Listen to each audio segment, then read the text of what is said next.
ఇప్పుడు ఏమైంది? మనసు మంచి విషయాన్ని పట్టుకోవడం మీరు అందించగలిగితే దానికి అలవాటైపోతుంది.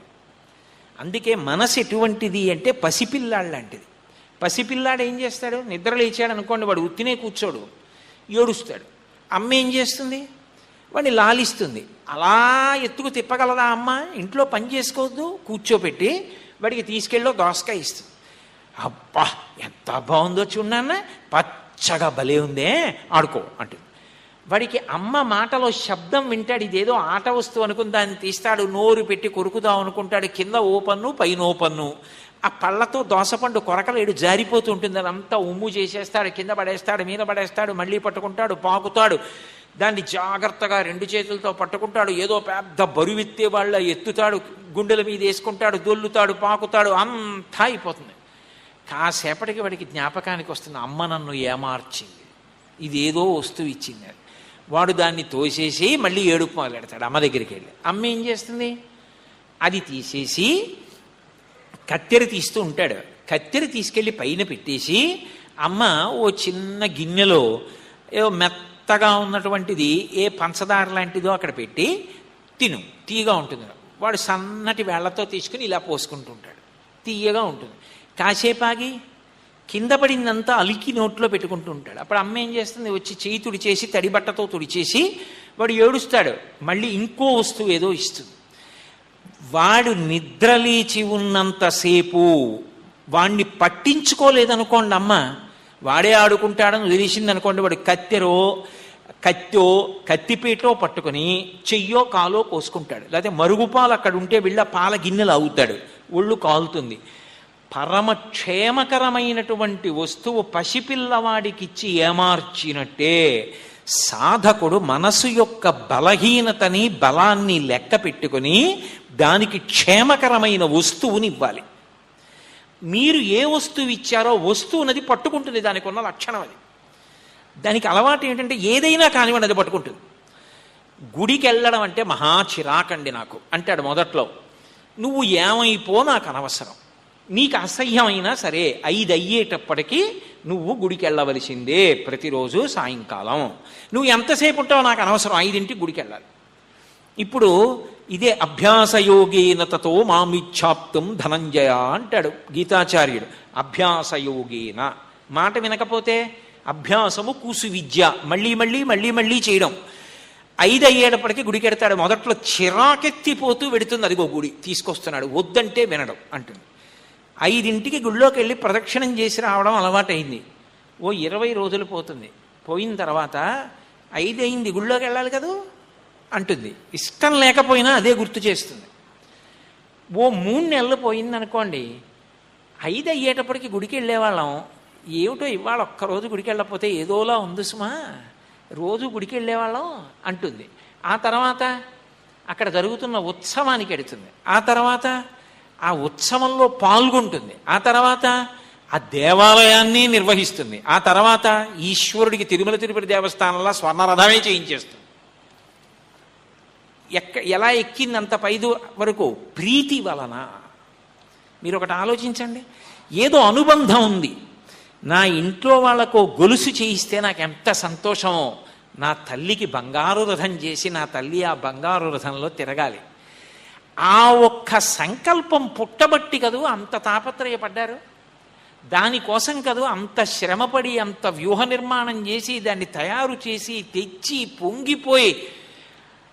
అలాంటిది మనసులో ఊహ కూడా చెయ్యలేని వాడు వస్తే వాడు చూసి సంతోషిస్తాడని తీసుకెళ్ళి చూపించి మురిసిపోతున్నారంటే లోపల ఎంత ప్రీతి ఏర్పడింది. అది ఒక్కరోజు రాత్రి వచ్చింది, అది ఒక్కనాటికి రాదు, అబద్ధం. అది క్రమక్రమంగా వికసనాన్ని పొందింది. ఇది అభ్యాసయోగేన తతో. నువ్వు మెల్లిగా అభ్యాసం మొదలుపెట్టు. దాన్ని వశం చేసుకోవాలంటే దానికి ఆధారంగా క్షేమకరమైన వస్తువు ఇవ్వడం మొదలుపెట్టు. ఓ ప్రవచనానికి వెళ్ళు, బాగా సావధానంగా విను, పక్షపాత బుద్ధులతో ఉపన్యాసాలు వినకు, ప్రసన్న హృదయంతో విను. విని నాకు అభ్యున్నతి కొరకు దీనిని నేను ఎలా వాడుకోవాలి అని ఆలోచన చెయ్యి. ఆలోచన చేసి అనుష్ఠాన పర్యంతంలోకి తెచ్చుకో. చక్కగా రామాయణం ప్రతిరోజు నేను ఒక సర్గ చదువుతాను. దాని కొరకు ఆ అరగంట నాది కాదు, ఒక్క సర్గ ఎంతసేపు పట్టనివ్వండి, టీకా తాత్పర్యంతో ఒక సర్గ చదువుకుంటూ ఉంటాను. ప్రతిరోజు రామాయణంలో ఒక సర్గ చదువుతున్నాడు. కొన్నాళ్ళకి ఏమవుతుందంటే ఎక్కడికో వెళ్ళాడు. ఎక్కడికో వెడితే పెద్ద అరణ్యం కనపడింది. ఇంతకుముందు చూశాడు అరణ్యాన్ని, ఇప్పుడు చూస్తున్నాడు అరణ్యాన్ని. ఇప్పుడు అనిపిస్తుంది, ఒరే ఇలా ఉంటుంది కదా, ఇలా నీళ్ల ప్రవాహాలు ఉంటాయి కదా, ఇలా పిట్టలు అరుస్తూ ఉంటాయే, పావులు పాకుతూ ఉంటాయే, కాళ్ళకి చెప్పులు కూడా లేకుండా ధర్మం కోసం 14 ఏళ్ళు ఎలా తిరిగాడురా రామచంద్రమూర్తి, ఈ అరణ్యంలో తిరగడం ఎంత గొప్ప విషయం రా, ఎలా పర్ణశాల వేసుకున్నాడు, చీకటి పడిపోతే ఎక్కడో అరణ్య మధ్యంలో ఉంటే ఏ పులిలో పెద్ద పెద్ద అరుపులు అరిస్తే అదేం పెద్ద కోట కాదుగా, లోపలికి వచ్చి ఇచ్చుగా, మహానుభావుడు ఎలా గడిపాడు రా ధర్మం కోసం, ఇచ్చిన ఒక మాటకి ఇన్ని కష్టాలు పడ్డాడా, కష్టం అనుకోలేదు, నేను ధర్మం పాటిస్తున్నానని సంతోషించాడా, ఏమి రామాయణం రా, ఆ రాముడికి వారసున్నా నేను అని అరణ్యాన్ని చూస్తే మీకు రామాయణం జ్ఞాపకానికి వస్తుంది. మనసు ఏమవుతుందంటే రాముణ్ణి అంటుకుంటుంది, అది దాని అలవాటు. ఇప్పటి వరకు దానికి ఆలంబనం లేదు, అది ఏం పట్టుకోవాలో మీరు ఇవ్వలేదు, అది దాని ఇష్టం వచ్చింది పట్టుకుంటుంది. ఇప్పుడు మీరు ఏం పట్టుకోవాలో అందించారు, దాన్నే పట్టుకోవడం మొదలెడుతుంది. ఎక్కడికి వెళ్ళండి అదే పట్టుకుంటుంది. అడవిలో అక్కర్లేదు, మీరు చాలా దూరం నడిచారు, ఏదో 15 కిలోమీటర్లలో క్షేత్రం ఉంది, అద్భుతమైన ప్రకృతి సౌందర్యం అండి, నిజంగా వెడుతున్నంతసేపు అన్నారు. 15 కిలోమీటర్లా నడుద్దాం, ప్రయత్నం చేద్దామండి, తెల్లవారకట్ట 4ంటికి బయలుదేరదాం, పోన్లేండి 10 కాకపోతే 11ంటికి వెడతాం, మెల్లిగా వెడదాం, పోనీ అప్పుడు కూడా వెళ్ళకపోతే సాయంకాలం దర్శనం చేద్దాం, వచ్చేటప్పుడు కారులో వద్దాం, నడిచి వెళ్దాం అన్నారు. నడిచి వెడుతున్నారు. అనేక రకాలైన పక్షులు, పెద్ద పెద్ద చెట్లు, తీగలు, గాలి, పెద్ద పెద్ద సెలయేర్లు కనపడుతున్నాయి. మీకేం గుర్తొస్తుంది? రే రామచంద్రమూర్తి మాట విడిచిపెట్టు, కానీ అసలు నా తల్లి అయోనిజ, జనక మహారాజు గారి పెద్ద కూతురు, సూర్యకిరణం మీద పడనటువంటి తల్లి, మాన్యాగురు వినీతస్య లక్ష్మణస్య గురుప్రియ, ఇది సీతాపి దుఃఖార్త కాలోహి దురతిక్రమ అన్నారే మహర్షి. ఆ సీతమ్మ అంత కోమలమైన పాదాలున్న నా తల్లి భర్త మీద భక్తితో అబ్బా అని ఒక్కరోజు అనకుండా ఎలా నడిచిందిరా ఈ అరణ్యాల్లో, ఎలా వెళ్ళిందిరా నా తల్లి అని మీకు సీతమ్మ జ్ఞాపకానికి వస్తుంది, రాముడు జ్ఞాపకానికి వస్తాడు. మీరు ఎక్కడ ఏది చూడండి మనసులో ఒక పారవస్యం కలుగుతుంది. ఏమి ధర్మమూర్తి, రామాలయానికి వెళ్ళాలని నిలబడ్డారనుకోండి, అబ్బా ఏమి మహానుభావుడు, పరవశించిపోతారు. మీ చేతిలో ఏముందో మీకు అనవసరం, అది ఏదైనా సరే అటువంటి మహానుభావుడికి ఇచ్చి నమస్కరించవలసిందే అనిపిస్తుంది. ఇప్పుడు మనసు ఎందుకు తిరుగుతోంది, ఎందుకు పట్టుకుంది? మీరు ఇచ్చారు కాబట్టి ఆలంబరం. రామాయణం ఒక్కటే బరువు అయిందనుకోండి జీవితంలో, ఎందుకు చదువుతున్నావా పేపర్ని, చెప్పాగా అందులో ఏమీ లేదని, ఎందుకు మళ్ళీ న్యూస్ పేపర్ అంతా చదువుతున్నావు అంటే చదవకుండా ఉండలేక. వాడు చెప్పాడు ఏం లేదు న్యూస్ ఇవ్వాలని, మరి ఎందుకు చదువుతున్నావు? ఏమీ లేదని నేను కూడా తెలుసుకోవడానికి 2 గంటలు చదువుకోవడం. మరి రామాయణం ఎందుకు చదవవు? జీవితానికి ఉద్ధరణ కదా. అంటే మనసుకి ఆలంబనం ఇవ్వడం అన్నది రాలేదు నాకు జీవితంలో. పసిపిల్లవాణ్ణి పట్టించుకోకుండా వదిలేస్తే ఎంత ప్రమాదమో, మనసుకి క్షేమకరమైన ఆలంబనలు ఇవ్వకపోవడం అంత ప్రమాదకరం. కాబట్టి ఇప్పుడు నేను దానికి క్షేమదాయకమైనటువంటి ఆలంబనాన్ని ఇచ్చాను. ఉదయం వేళ ప్రతిరోజు ఇంతసేపు కూర్చుందాం, మధ్యాహ్నం ఇలా చేద్దాం, సాయంకాలం నాకు ఏమొచ్చు ఏమి రాదు అన్న దాంతో సంబంధం లేదు, నేను ఏది చదువుకున్నానో అది ఒక 2 గంటల పాటు ప్రజలకి చెప్తాను, దానివల్ల నా మనస్సు 2 గంటలు భగవంతుడి చుట్టూ తిరుగుతుంది, చాలు. రోజుకి 2 గంటల తపస్సు చేసుకున్నట్లు నేను ఏదో ఒక నిర్ణయం, కాసేపు ప్రతిరోజు దేవాలయంలోకి వెళ్ళి కూర్చుంటాను, రోజు కాసేపు రామనామం చెప్తాను, ఇంట్లో భార్యతో కలిసి విష్ణు సహస్రమో లలితా సహస్రమో చదువుకుంటాను, ఏదో ఒక నియమం పెట్టుకున్నావు. ఇప్పుడు మనసుకి ఆలంబనం ఇచ్చావు, ఆ వస్తువుని ఆధారం చేశావు. ఇప్పుడు ఆధారం చేస్తే మనసు ఆ వస్తువుని పట్టుకుని దాని యందే ప్రీతి పెంచుకుంటుంది. మీరు ఎప్పుడైనా ఒకటి బాగా, ఈ విషయం నేను చెప్తున్నప్పుడు మీరు బహు అధ్యవసాయంతో పట్టుకోవాలి. భక్తికి ఇతర విషయాలు పట్టుకోవడానికి ఒక పెద్ద తేడా ఉంటుంది. మీరు ఏది పట్టుకోండి కామం అవుతుంది. ఈశ్వరుణ్ణి పట్టుకుంటే భక్తి అవుతుంది. కామం అంటే ఏమిటంటే ప్రేమే. భక్తి అంటే ప్రేమే. నాకన్నా పెద్దవారు కనపడ్డారనుకోండి గౌరవించానంటానంటే అదో ప్రేమ. నాకన్నా చిన్నవాడు కనపడ్డాడనుకోండి ప్రేమించాను, లాలించాను, వాడి పట్ల వాత్సల్యం చూపించాను, అది ప్రేమే. మహానుభావుడు భారతీ తీర్థ మహాస్వామి వారు కనబడ్డారు, కాళ్ళ మీద పడి నమస్కారం చేశాను, అది భక్తి, ప్రేమే. భగవంతుని యందు భక్తితో ఉన్నాను, అది ప్రేమే. కానీ ఇందులో ఒకటి గమనించండి, మీరు లౌకికంగా దేంతోనైనా ఈ ప్రేమ పెట్టుకోండి. ఈ ఇల్లు నాది అనండి, ఈ వస్తువు నాది అనండి, నా కొడుకే అని కొడుకు మీద పెట్టుకోండి. బాగా ఎంత అది తీవ్రతరం అవుతుందో అంత గట్టిపడి పాషాణమవుతుంది. అప్పుడు అది ఏమవుతుందంటే అది నాది కాకపోతే ఎంత దూరమైనా పెడతాను, అది ప్రమాదానికి వెళ్ళిపోతుంది. అందుకే కామమునందు ఎప్పుడూ కూడా త్యాగబుద్ధి ఉండదు. ప్రేమ అన్న మాట అన్నిటికీ అన్వయం చేసి మాట్లాడకూడదు, శుద్ధ తప్పు. అది నాదైతేనే నాకు తృప్తి, అది ప్రేమ కాదు, కామము. ఎప్పుడూ రెండుగానే మిగిలిపోతుంది. నేను, నాది పాషాణమైపోయి ఉంటుంది. భక్తి రెండుగా మొదలై ఒకటిగా కరిగిపోతుంది. భక్తి ఎందుకు రెండు ఉండవు. మీరు ఏ వస్తువుని పట్టుకున్నారో ఆ వస్తువు ఎందుకు కరిగిపోతారు మీరు కూడా. పరమేశ్వరుడు, ఆయన యందు భక్తి, కరిగిపోతారు ఆయనలోకి. ఉప్పు బొమ్మ సముద్రం అడుగు కనిపెడతానని బయలుదేరింది అనుకోండి, సముద్రంలోనే కరిగిపోయినట్టు. భగవంతుణ్ణి ఆలంబనంగా పొంది మనసు భగవంతుడి గురించి ఆలోచిస్తే మనసు భగవంతుని యందు లయమైపోతుంది. గురువు గారి యందు పరమ భక్తితో గురువే నాకు సమస్తమని ఆలోచించారు, గురువు ఎందే లయమైపోతారు, గురువే పరబ్రహ్మం. కామము లయమవడానికి ఉండదు, పాషాణమవుతుంది. రెండుగానే మిగిలిపోతాయి.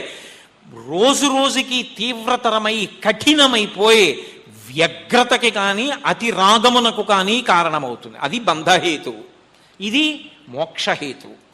అది క్షేమకరమైన వస్తువునిచ్చుట అన్న మాటకు అర్థం. అందుకని ఇప్పుడు ఆ వస్తువులు ఏ ఉన్నాయో అవి దీనికి అందిస్తూ ఉండాలి. అందిస్తుంటే అది ఏం చేస్తుందంటే లౌకిక జీవనమును శాంతిమయం చేస్తుంది. నేనన్న మాట మీరు పట్టుకున్నారో లేదో, రామాయణాన్ని మీరు అందించారు ఆలంబనంగా మనసుకి, మనసు రామాయణాన్ని తీసుకుని అదే పనిగా రామాయణం చదువుకుని రామాయణంలో మగ్నమైపోవడం మొదలుపెట్టింది. 24,000 శ్లోకాల్లో 7 కాండలలో మీ మనసు రమించిపోయే ఒక్క సన్నివేశం కనపడదండి. పిల్లికి బిచ్చం పెట్టలేదు ఇంతకుముందు ఎవ్వరు, ఆయన ఎవరికి పెట్టడం. అటువంటి ఆయన ఎందుకో ఒక మాట విని రామాయణం చదువుకోవడం మొదలుపెట్టాడు. యుద్ధకాండ చదువుతున్నాడు. విభీషణుడు వచ్చాడు, శరణాగతి చేశాడు. రామా నన్ను స్వీకరించన్నాడు. బోలెడంతమంది సలహా చెప్పారు, మన యొక్క శత్రువైన రావణాసురుడి తమ్ముడు, ఇతన్ని స్వీకరించకూడదు అన్నారు. అన్నీ విన్నాడు రామచంద్రమూర్తి. అన్నీ విని నేను క్షత్రియుడను కదూ, నాకు ధర్మం ఉంటుంది కదూ, నేను క్షాత్రధర్మం పాటించాలి కదూ, నేను మీకు ఒక ఉదాహరణ చెప్తానని ఒక ఉదాహరణ చెప్పాడు. ఒకానొకప్పుడు అరణ్యంలో ఒక మగపక్షి, ఆడపక్షి ఒక చెట్టు మీద గూడు కట్టుకుని జీవనం చేస్తున్నాయి. ఎంతో సంతోషంగా కిలకిలారావాలు చేస్తూ బ్రతుకుతున్నాయి. ఎక్కడ నుంచో ఒకరోజు సాయంకాలం వేటగాడొచ్చాడు. ఇక అవి అప్పటి వరకు ఆహారం తిని పడుకోవడానికి ఉద్యుక్తమవుతున్నాయి.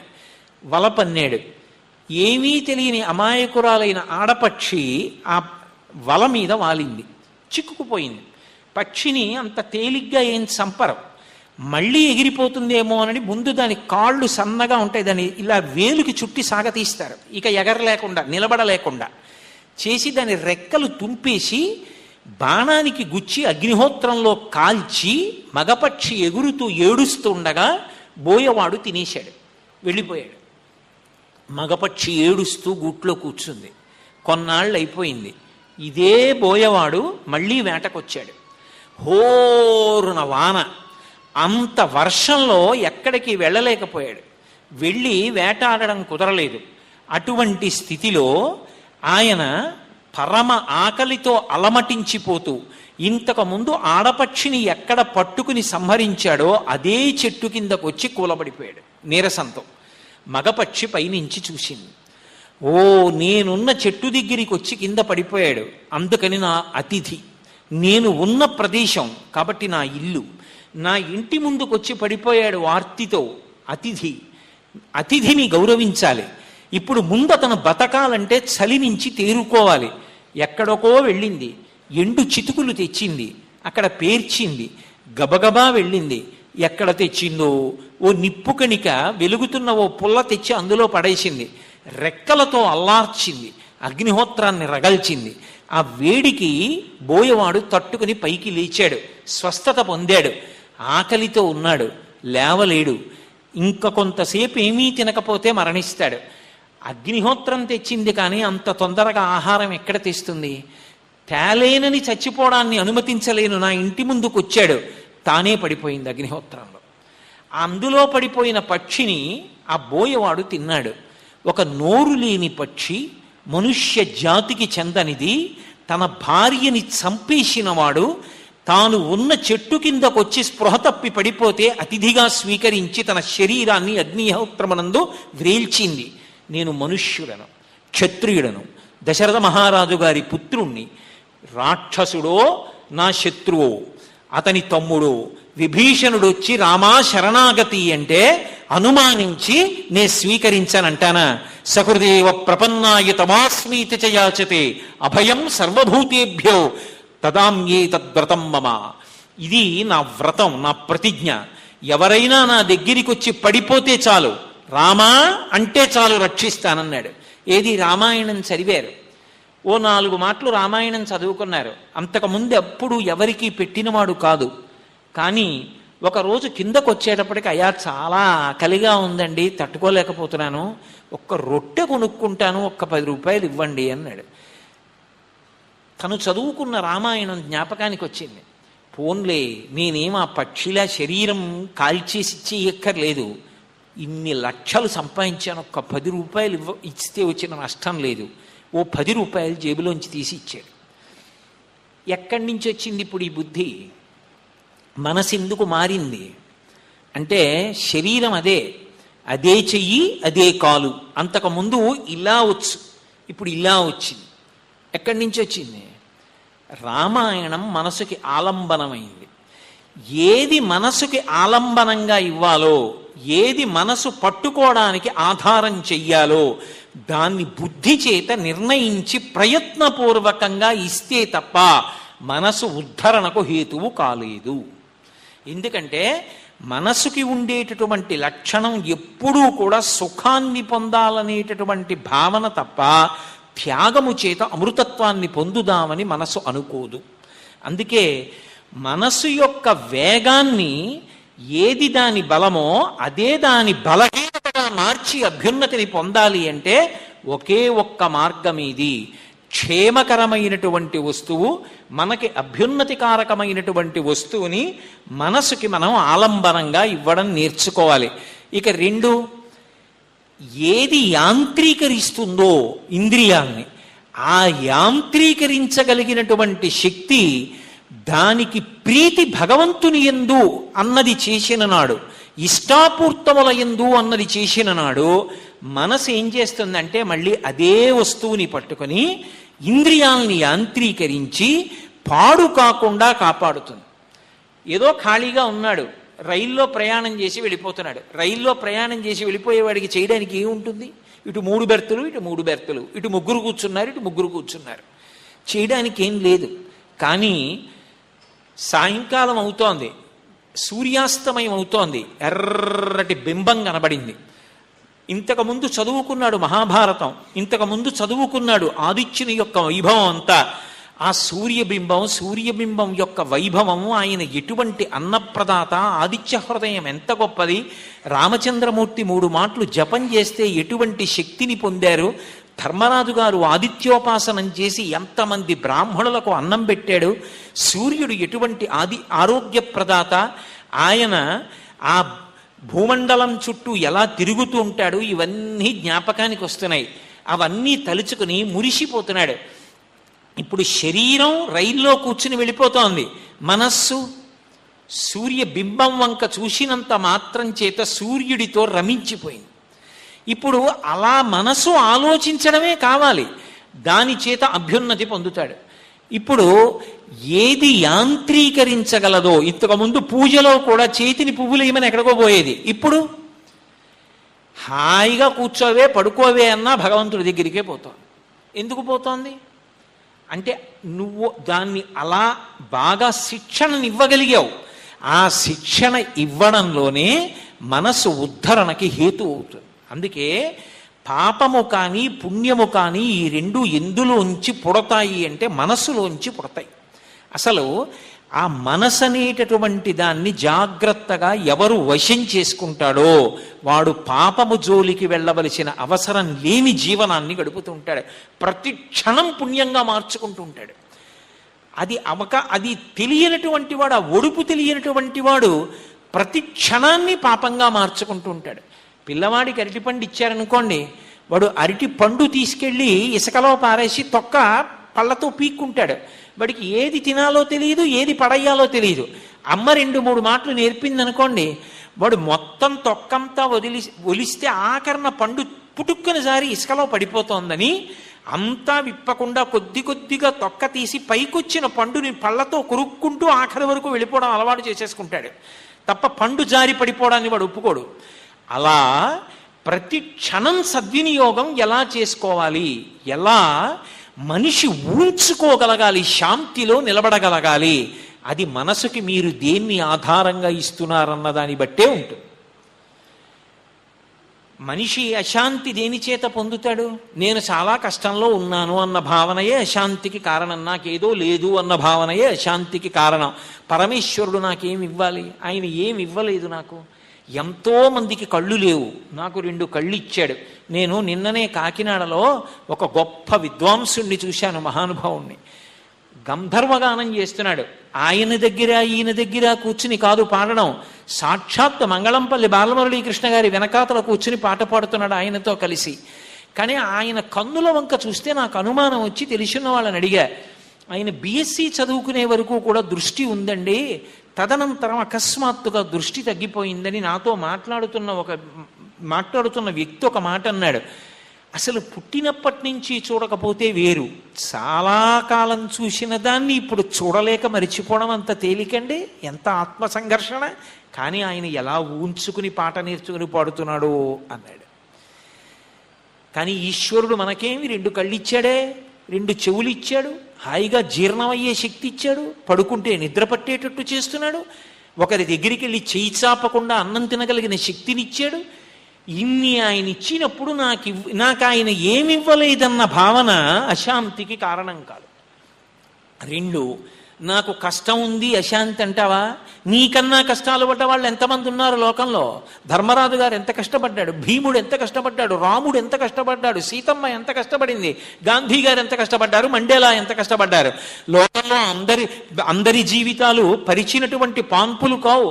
ఈ దేశానికి 5 సంవత్సరాలు ప్రధానమంత్రి పదవి నిర్వహించినటువంటి పివి నరసింహారావు గారు ఇంకొ కొద్ది నెలల్లో శరీరం విడిచిపెట్టేస్తారనగా తన కేసులు వాదించిన లాయర్లకి ఫీజులు కట్టలేక ఆఖరికి తన దగ్గర పనిచేసిన పివిఆర్కే ప్రసాద్ గారిని పిలిచి, ప్రసాద్, లాయర్లకి ఫీజు ఇవ్వకుండా రుణపడిపోయి చచ్చిపోతానేమో అని బెంగగా ఉందో, జూబ్లీ హిల్స్లో నాకున్న ఒకే ఒక్క ఇల్లు అమ్మి పెడతావా, డబ్బుతో వాళ్ళకి ఇచ్చేస్తే ప్రశాంతంగా చచ్చిపోతానన్నారు.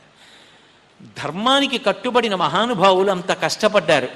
ఈ తెలుగు జాతికి చెందినటువంటి ఒక వ్యక్తి ఆణిముత్యంలా బ్రతికి ప్రధానమంత్రి పదవి నిర్వహించాడని ఈ జాతి సంతోషపడాలి. అటువంటి ధార్మికుడు పివి నరసింహారావు గారంటే. కాబట్టి ఎంతమంది మహానుభావులు జీవితాలు కష్టాలు పడలేదు, నాకొక్కడికే కష్టాలున్నాయా, నేనెందుకు విచలితుండి కావాలి? ఇప్పుడు నువ్వు చదువుకున్న రామాయణం, నువ్వు చదువుకున్న భారతం, నువ్వు చదువుకున్న భాగవతం నీ శాంతికి కారణం. నువ్వు శాంతిగా ఉంటే 100 మంది శాంతిగా ఉంటారు. ఒక వస్తువు శాంతిగా ఉంది అంటే దాని చుట్టూ ఉన్న వాళ్ళందరూ శాంతిగా ఉంటారు. ఒక్కడు అశాంతితో చెలరేగిపోయాడంటే వాడి వల్ల శాంతిగా ఉండవలసిన వాళ్ళు కూడా అశాంతి పొందుతారు. అందుకే శాంతి అన్నది అంత ప్రధానం. సనాతన ధర్మంలో ఏం చెయ్యండి, చివర ఓం శాంతి శాంతి శాంతి అంటారు. ఆ శాంతి ఎక్కడి నుంచి వస్తుంది?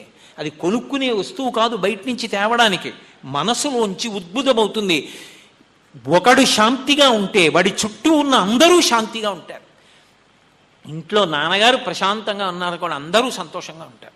అందరూ సంతోషంగా ఉన్న నాన్నగారు ఒకడు చెర్బుర్రులు ఆడిపోతున్నాడు అనుకోండి, ఇంట్లో ఎవరికీ మనశ్శాంతి ఉండదు.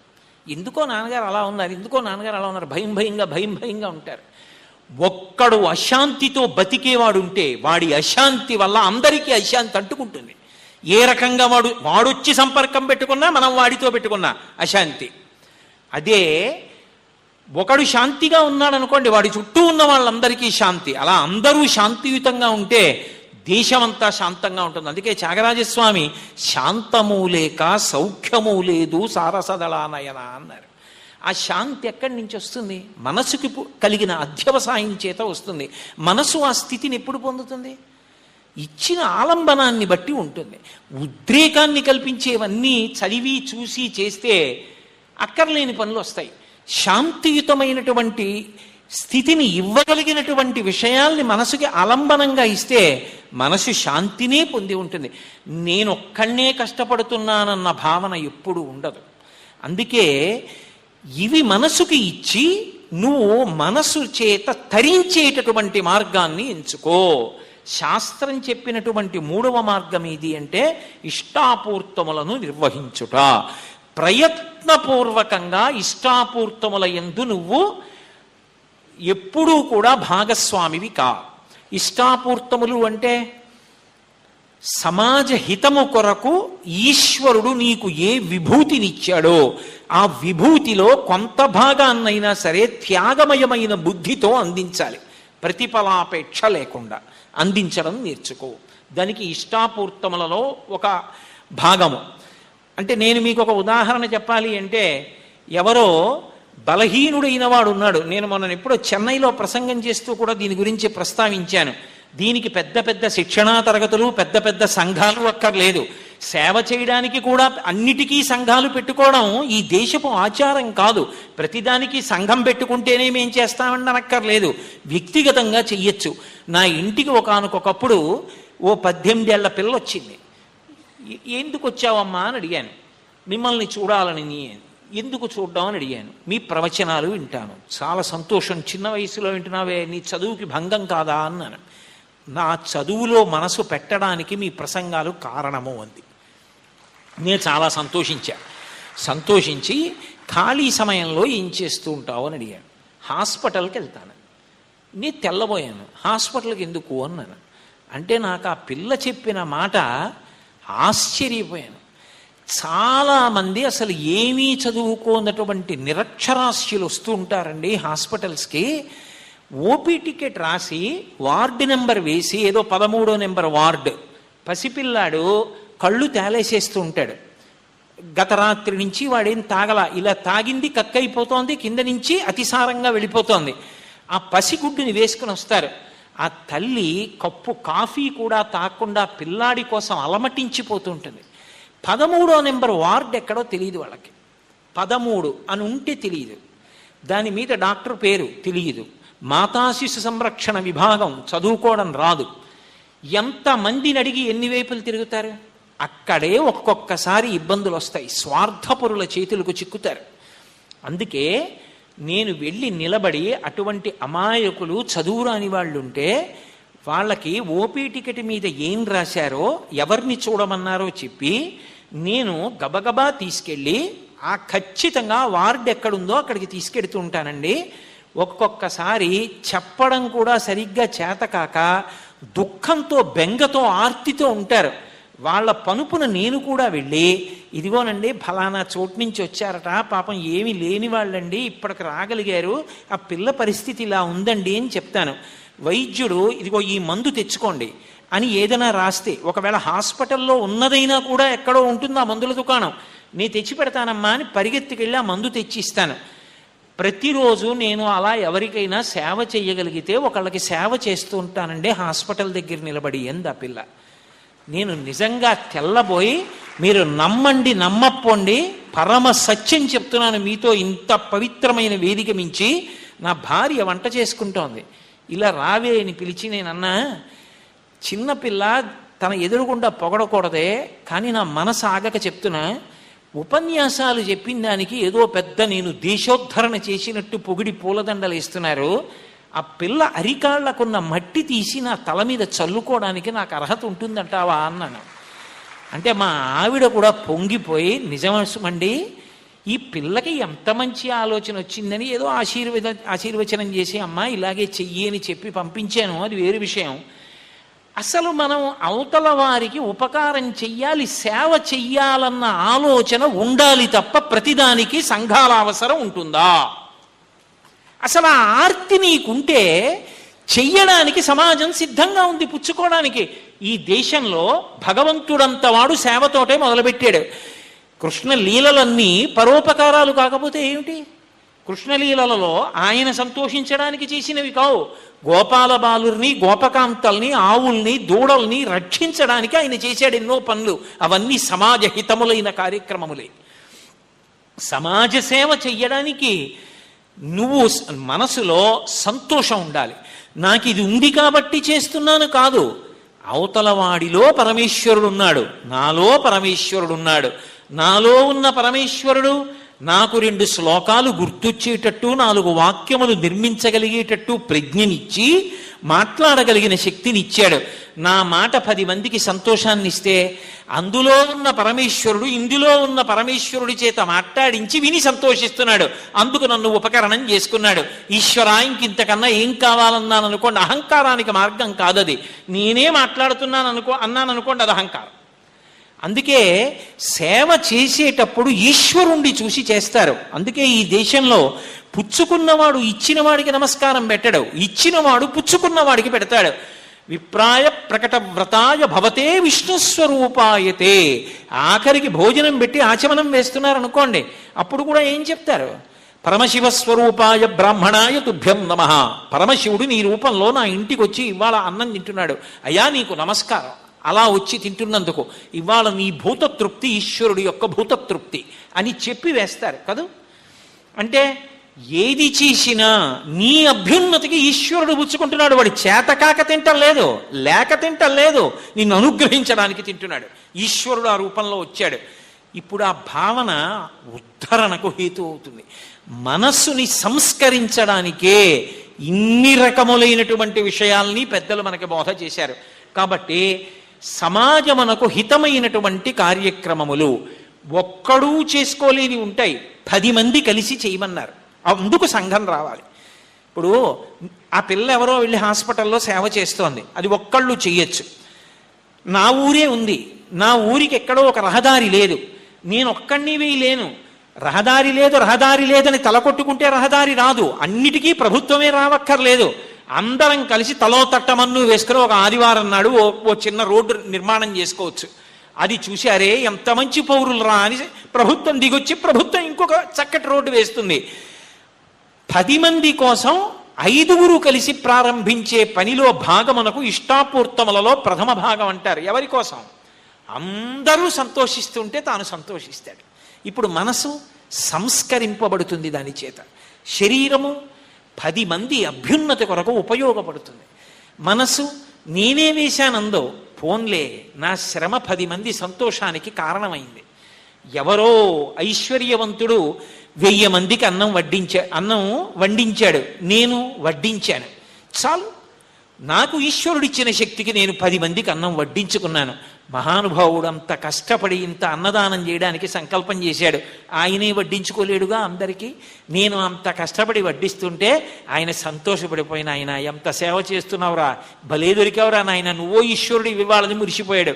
కాబట్టి ఒక ఈశ్వరుడు ఐశ్వర్యవంతుడిగా అన్నం వండించాడు, ఒక ఈశ్వరుడు నాలో శక్తిగా ఉండి నా చేత వడ్డన చేయించాడు, ఒక ఈశ్వరుడు ఆకలి కొన్నవాడిగా నా ఎదురుగుండా ఉండి అన్నం తిన్నాడు. ఈశ్వరుడే ఈ 3 రూపాల్లో ఉన్నవాడు. ఒక ఈశ్వరుడిని చూసుకుని ఇంకొక ఈశ్వరుడు మురిసిపోతున్నాడు తప్ప పెట్టినవాడు లేడు, వడ్డించినవాడు లేడు, తిన్నవాడు లేడు. అంతా ఈశ్వరమయం జగత్. ఇప్పుడు అది అహంకారానికి కారణం కాదు. ఇది భారతీయ సంస్కృతి. ఇది మన దేశంలో మనసుని బాగా సంస్కారవంతం చేసుకుని తరించడానికి పెద్దలు ఇచ్చినటువంటి మార్గం.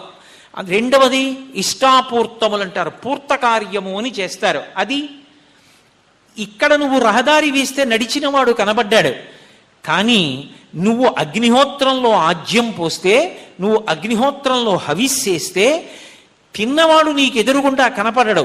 దేవతలు వచ్చి తిన్నారు, ఎలా నీకు కనపడ్డారా? తండ్రికి తద్దినం పెడితే తండ్రి వచ్చి అన్నం తినడం కనపడుతోందా? కనపడదు.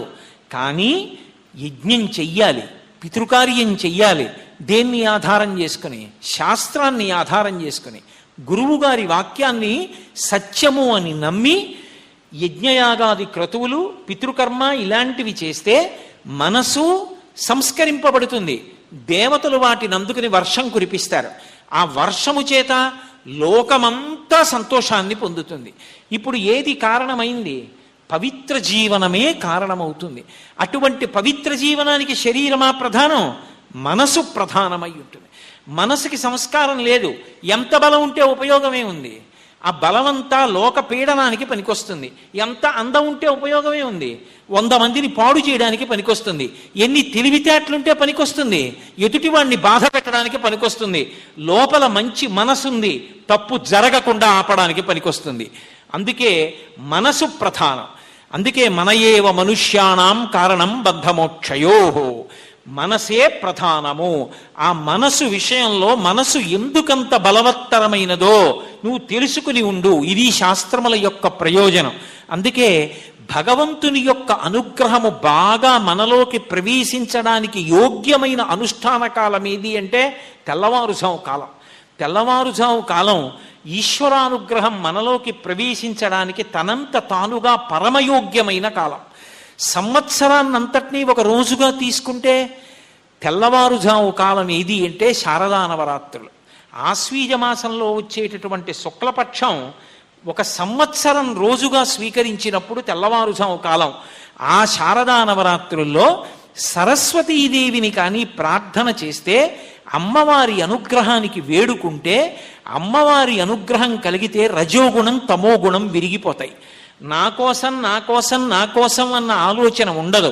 ఎందుకంటే మీరు ఎప్పుడూ ఒక విషయం గుర్తుపెట్టుకోవాలి, సంకల్పములన్నీ ఎక్కడి నుంచి వస్తాయి? మనసులోంచే వస్తాయి. ఏదైనా ఒక మంచి పని చేద్దాం అని మీరు అనుకున్నారనుకోండి, మనసు పూర్తి సంస్కారవంతము కానప్పుడు ఆ ఆలోచనతో పాటే పక్కన కొన్ని నిప్పు రెవ్వలు రేస్తాయి. ఎలా ఉంటాయంటే, నేను ఒక పని చేద్దాం అన్నాను అనుకోండి, ఓ మంచి పని చేద్దాం అనుకున్నాను అనుకోండి, ఏదో గుంటూరు వెళ్ళి ఉపన్యాసం చెప్దాం అన్నాను అనుకోండి, దానివల్ల నాకు కీర్తి ఏమైనా వస్తుందా? ఒక ప్రశ్న. గుంటూరు వెళ్ళి ఉపన్యాసం చెప్తే నేనేమైనా కష్టపడవలసి వస్తుందా? రెండో ప్రశ్న. గుంటూరు వెళ్ళి ఉపన్యాసం చెప్తే నా చేతి చౌరు ఏమైనా వదులుతుందా? మూడో ప్రశ్న. గుంటూరు వెళ్ళి ఉపన్యాసం చెప్తే నాకేమైనా కలిసి వస్తుందా? నాలుగవ ప్రశ్న. గుంటూరు వెళ్ళి ఉపన్యాసం చెప్పినటువంటి కారణం చేత నేను చెయ్యవలసిన పని చేస్తున్నానా? ఆఖరి ప్రశ్న. ఆఖరి ప్రశ్నకి జవాబుదారీ వహించడం నేర్చుకో. అది సంస్కారమును పొందాడని గుర్తు. ఈ పని చేస్తే కీర్తి వస్తుంది, అందుకోసమే మొదలెట్టకు. మొదట్లో మొదలెట్టినా తప్పు లేదు, కానీ అదే జీవనంగా పెట్టుకోకూడదు. నాకు కీర్తి వస్తుంది అందుకు చేస్తున్నాను, వద్దు. కీర్తి కాముడవై మొదలు పెడితే కొన్నాళ్ళకి అదొక కండూతి కింద ప్రారంభం అవుతుంది. కాబట్టి కొంతకాలానికి వదిలిపెట్టేయాలి దాని మీద ధ్యాస. రెండు కలిసి వస్తుందా? అందుకోసమా? ఈశ్వరుడు కూడా అలాగే ఆలోచన చేస్తే, నీకు ఇవ్వాలంతా నీతో ఊపిరి చీయిస్తే నాకేమైనా కలిసి వస్తుందా అని ఆయన ఆలోచిస్తే నేను అలా ఆలోచించచ్చా?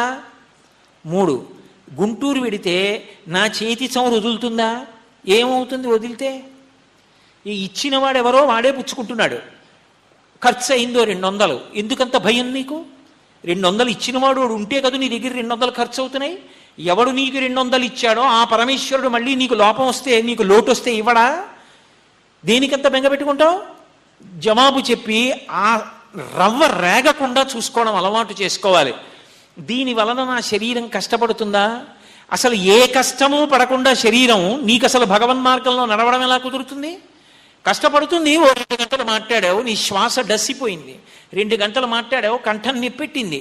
2 గంటలు మాట్లాడావు, పక్కటిముకలు నిప్పెట్టాయి. పెట్టాయి. 2 గంటల తపస్సు నీకు ఎక్కడి నుంచి వస్తుంది? కాబట్టి నువ్వు కష్టపడవలసిందే. శరీరం పడితే పడింది. నేను చెయ్యవలసిన పని చేస్తున్నానా, దీనికి జవాబు మాత్రం చెప్పడం ఎప్పుడూ మర్చిపోవద్దు. ఆ పీక నొక్కద్దు. ఎందుకంటే 5 ప్రమాణములలో అది చివరి ప్రమాణం.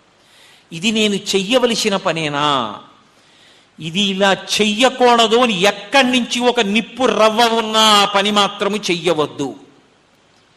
ఎందుకని అంటే అంతరాత్మ ప్రమాణమై ఉంటుంది. 5వది శృతి స్మృతి పురాణము శిష్టాచారము అంతరాత్మ 5వ ప్రమాణం. అది అంతరాత్మ ఈ పని చేయడం మంచిది కాదు అన్నదాని జోలికి వెళ్ళవద్దు. పర్వాలేదన్న మాట వాడవద్దు. అది చెయ్యకూడదు, వదిలిపెట్టేసేయంతే. దానికి జవాబు చెప్పడం నేర్చుకో. దాని చేత సంస్కారవంతమవుతుంది మనస్సు. ఈ సంస్కారవంతమైన మనస్సుని ఏమని పిలుస్తారంటే శాంతము కలిగిన మనస్సు అని పిలుస్తారు. ఈ అనుగ్రహం ఎక్కడి నుంచి వస్తుందని చెప్పారో తెలుసా శాస్త్రంలో? కాళిదాస మహాకవి నవరత్నమాలా స్తోత్రం అని చేశాడు సరస్వతీదేవి మీద. అందులో ఆయన ఒక మాట అన్నాడు, వీణా సంక్రాంత కాంత హస్తాంతం శాంతం మృదుల స్వాంతం అన్నాడు సరస్వతీదేవిని. సరస్వతీదేవి వీణ పట్టుకుని కూర్చున్నటువంటి మూర్తి వంక చూశారనుకోండి, ఆవిడ వంక అలా చూసి నమస్కారం చేసి ఆ మూర్తిని మనసులో పెట్టుకుని తలుచుకుంటున్నారనుకోండి, అప్పుడు ఏమవుతుందంటే అప్పుడు ఆవిడ అనుగ్రహప్రదాతగా ఉంటుంది.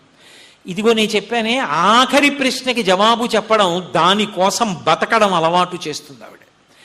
ఈ సంస్కారవంతమైన మనస్సు, ఈ శాంతమైన మనస్సు ఎక్కడి నుంచి వస్తుందంటే శారద అనుగ్రహంగా వస్తుంది. అందుకే వీణాపాణిగా శారదా నవరాత్రులని చివరి 3 రాత్రులు సరస్వతీ పూజలు చేస్తారు విశేషంగా. ఎవరు ఏ పనిముట్టు వాడతారో ఆ పనిముట్టుకే పూజ చేయాలి. చాలామంది తెలియక పిల్లలే పూజ అనుకుంటారు. కాదు, ఇంట్లో నాకు ప్రతి పూట చాలా మంచి పక్వం చేసిన పదార్థాన్ని పెట్టే నా భార్యకి గరిటె సాధనం, దాని ఆయుధం గరిటె. నాకు కలం గరిటె, ఒక బ్రాహ్మణుడికి పంచాంగం గరిటె, ఒక శిల్పికి ఉలి గరిటె, ఒక ఉలి ఆయుధం. అలాగే ఒక చిత్రకారుడికి కుంచె ఆయుధం, ఒక సైనికుడికి కత్తి ఆయుధం, ఒక విద్యార్థికి పుస్తకం ఆయుధం. ఆయుధ పూజ అన్న మాటకు అర్థం సైనికుల ఆయుధాలు అని కాదు. నీ యొక్క విభూతి దేనిలోంచి ఉద్భుతమవుతోందో అది సరస్వతీ కటాక్షమునకు హేతు. బుగ్గ అక్కడి నుంచి బుడబుడబుడబుడబుడబుడబుడబుడమంటూ విభూతి వస్తోంది నీకు. ఆ విభూతి దేనిలోంచి వస్తోందో దానికి కారకమైన ఏ వస్తువు ఉందో దాన్ని ఆయుధంగా అక్కడ పెట్టి పూజ చేస్తారమ్మా. ఆ ఉబుకుతున్నటువంటి ఊట ఆగకూడదు, అది ఇంకా బాగా ఊట అందుకుని నేను తరించాలి. అందుకు శారదా నవరాత్రుల్లో 3 రాత్రులు సరస్వతీ పూజ. ఆ 9 రోజులు పోగొట్టుకోకూడదు. ఇవాళ నేను గుంటూరు శారదా పరమేశ్వరి దేవస్థానానికి వెడితే నా తల్లి బంగారు చీర కట్టుకుంది. బంగారు చీర కట్టుకొని ఎర్ర తామర పూలు గుత్తులు గుత్తులు గుత్తులు గుత్తులుగా చుట్టూ అలంకారం చేసుకుని ఆ చంద్రవంక పెట్టుకుని తెల్లటి తల్లి శరజ్యోత్స్న శుద్ధాం శశియుత జటాజూట ముకుటాం వరత్రా సత్రాణ స్ఫటిక గుటికా పుస్తకరాం అంటారు శంకర భగవత్పాదులు. నా తల్లి తెల్లగా మెరిసిపోతూ ఇలా అభయహస్తం పట్టి చేతిలో బంగారు వీణ పట్టుకుంది. మాణిక్య వీణాం ఉపలాలయంతీం నా వీణ పట్టు కూర్చుంటే నా మనసు పరవశించిపోయింది. యథార్థానికి నాకు వెంటనే అక్కడే కూర్చుని 1 గంట సేపు జపం చేసుకుందాం అనిపించింది. ఎదర ఇంకా ఆశ్వీజమాసం శారదా నవరాత్రుల్లో నా తల్లిని ఎలా చూడాలని శాస్త్రాలు చెప్తున్నాయో అలా అమ్మా శారదా పరమేశ్వరివి కనుక దర్శనమిచ్చి అనుగ్రహించావా, కాళిదాస మహాకవి అంతటి వాడు ఈ రూపాన్ని కదమ్మా స్తోత్రం చేశాడనిపించింది. అందుకే శంకర భగవత్పాదులు అదే అంటారు, సకృన్నత్వా నత్వా కథమివ సతాం సన్నిధదతై మధుక్షీరద్రాక్ష మధురి మధురీణా ఫణితయ అంటారు.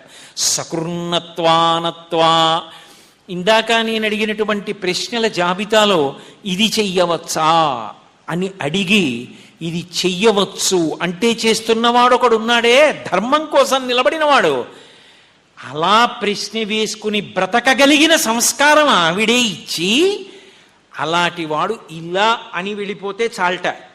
వాడికి మధు క్షీర ద్రాక్ష, తేనె ద్రాక్ష పళ్ళు పాలు ఎలా ఉంటాయో అటువంటి కవితా ధారలను వాగ్వైభవాన్ని ఇచ్చేస్తుంది, ఇచ్చి అనుగ్రహించి తరింపచేస్తుంది ఆ తల్లి. అందుకే అటువంటి మనసున్నవాడు ఎన్ని పూజలు చేశాడు కూడా లేదు, ఒక నమస్కారం చాలు, అమ్మవారు అనుగ్రహించేస్తుంది అంతే. కాబట్టి మనసు సంస్కారవంతము కావాలి. ఆ సంస్కారమును ఇవ్వగలిగినటువంటి పూజ ఆశ్వీజ మాసంలో వచ్చేటటువంటి శారదా నవరాత్రులు. అందుకే వాటి పేరు కూడా సరస్వతీ పేరు మీదే ఉంటాయి, శారదా నవరాత్రులు అని. అటువంటి శారద యొక్క అనుగ్రహం కోసం ఆశ్వీజమాస శుక్లపక్షంలో ఈ నవరాత్రులు మనం ఎప్పుడూ చెయ్యాలి. అందుకే మనసుని సారవంతం చేసేవి ఏవో అవే నాకు ఇమ్మని, మనుష్య జన్మ ఎత్తాను కాబట్టి నేను తరించాలి కాబట్టి నన్ను అనుగ్రహించమని, మనకి ప్రార్థించడం చేత కాదని రకరకాలుగా ప్రార్థన చేస్తే అది చదివితే మనం ఇదేమిటి శంకర భగవత్పాదుల శ్లోకం ఇలా ఉంది, ఇలా ఎవరైనా అడుగుతారా అని కాసేపు చర్చ చేస్తామని, దాని గురించి ఆలోచించడమే తపస్సని, ఆ రకంగా మనని ఉద్ధరణ పొందేటట్టు చెయ్యాలని, మన మనసుకి అధ్యవసాయం కల్పించాలని శంకర భగవత్పాదులు మనసు మీద ఎన్ని శ్లోకాలు చేశారు. అసలు మీరు ఒకటి గమనించండి, వాగ్గేయకారులు కానీ మహాకవులు కానీ ముందు ఎవరితో మాట్లాడతారంటే మనసుతో మాట్లాడతారు. త్యాగరాజస్వామి మనసా అంటూ ఎన్ని కీర్తనలు చేశారో తన మనసుని తాను పరిశీలిస్తారు. ఎన్నాళ్ళు నన్ను ఇలా మోసగిస్తావు, ఎన్నాళ్ళు నాకు ఈ మాటలు చెప్తావు, ఇక చెప్పకు, నీ చేయి నీ పనులు.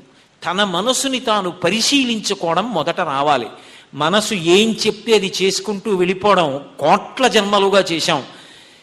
ఎప్పటికైనా ఆగి ఏం చెప్పావు అంటే, నీకిప్పుడు రజోగుణంలోంచి తమోగుణంలోంచి ఏదో కోరిక పుట్టిందని అలా చెయ్యొచ్చా చెయ్యకూడదా అన్న యుక్తాయుక్త విచక్షణ మరిచిపోయి అంత హీనమైన పనులు నేను చెయ్యాలని అనుకుంటున్నావా? ఒక్కనాటికి చెయ్యను. నీ మాట వినడం మానేయాలనుకుంటున్నాను. మంచి మాట చెప్పు వింటాను, ఈ మాట నేను వినను అని ఆగి మనసు చెప్పిన ప్రతిపాదనని పరిశీలించి దానికి వేలు చూపించడం అలవాటైన వాడెవరో వాడు సాధకుడు. అందుకే మహాత్ములందరూ కూడా మనసును ఉద్దేశించి కీర్తనలు చేశారు, మనసును ఉద్దేశించి శ్లోకాలు చేశారు. మనకు అర్థం అవ్వాలని, మనకి ఆ విషయాన్ని పరిశీలించడం అవగతం కావాలని ఎంత ప్రయత్నం చేశారో. నేను మీకు ఒక ఉదాహరణ చూపించే ప్రయత్నం చేస్తాను. శంకర భగవత్పాదులు శివానందలహరి చేస్తూ ఒక చోట ఒక అద్భుతమైనటువంటి శ్లోకం చేశారు. అందులో ఆయన అన్నారు, అశనంగరళం ఫణీకలాపో వసనం చర్మచ వాహనం మహోక్ష మమ దాస్యసి కిమస్తి శంభో తవ పాదాంబుజ భక్తిమేవ దేహి అన్నారు. అసలు ఆయన ఏదైనా సంబోధన చేస్తే ఆ సంబోధనకు ఆ పిలుపుకి వేసిన మాటలు అంత గొప్పగా ఉంటాయి. ఇందులో ఆయన ప్రారంభం చేస్తూ అశనం గరళం ఫణీకలాపో వసనం చర్మచ వాహనం మహోక్ష మమ దాస్యసి కిమస్తి శంభో అని పిలిచారు. శంభో అన్నారు. శంభో తవ పాదాంబుజ భక్తిమేవ దేహి. శంభో అంటే శంభావయతి ఇది శంభవ. శంభో సమస్త సుఖములు ఆయనే ఇస్తాడు. సుఖములు ఇవ్వడం అంటే బాగా గుర్తుపెట్టుకోండి, వస్తువు కాదు, భావన. సుఖం ఒక భావన. నేను ఉపన్యాసం చెప్పేటప్పుడు ఒక్కొక్కసారి పక్కనున్నటువంటి ఫ్యాను మైక్లోకి వస్తే ఇది సరిగ్గా రాదు ధ్వని ఎటో తిప్పేస్తారు. నేను ఉపన్యాసంలో నా మనసు మగ్నం అయిపోయింది అనుకోండి, ఫ్యాన్ తిరగట్లేదు, లోపల బనీను కూడా తడిసి ముద్దయిపోయిందనేటటువంటి స్పృహ ఉండదు.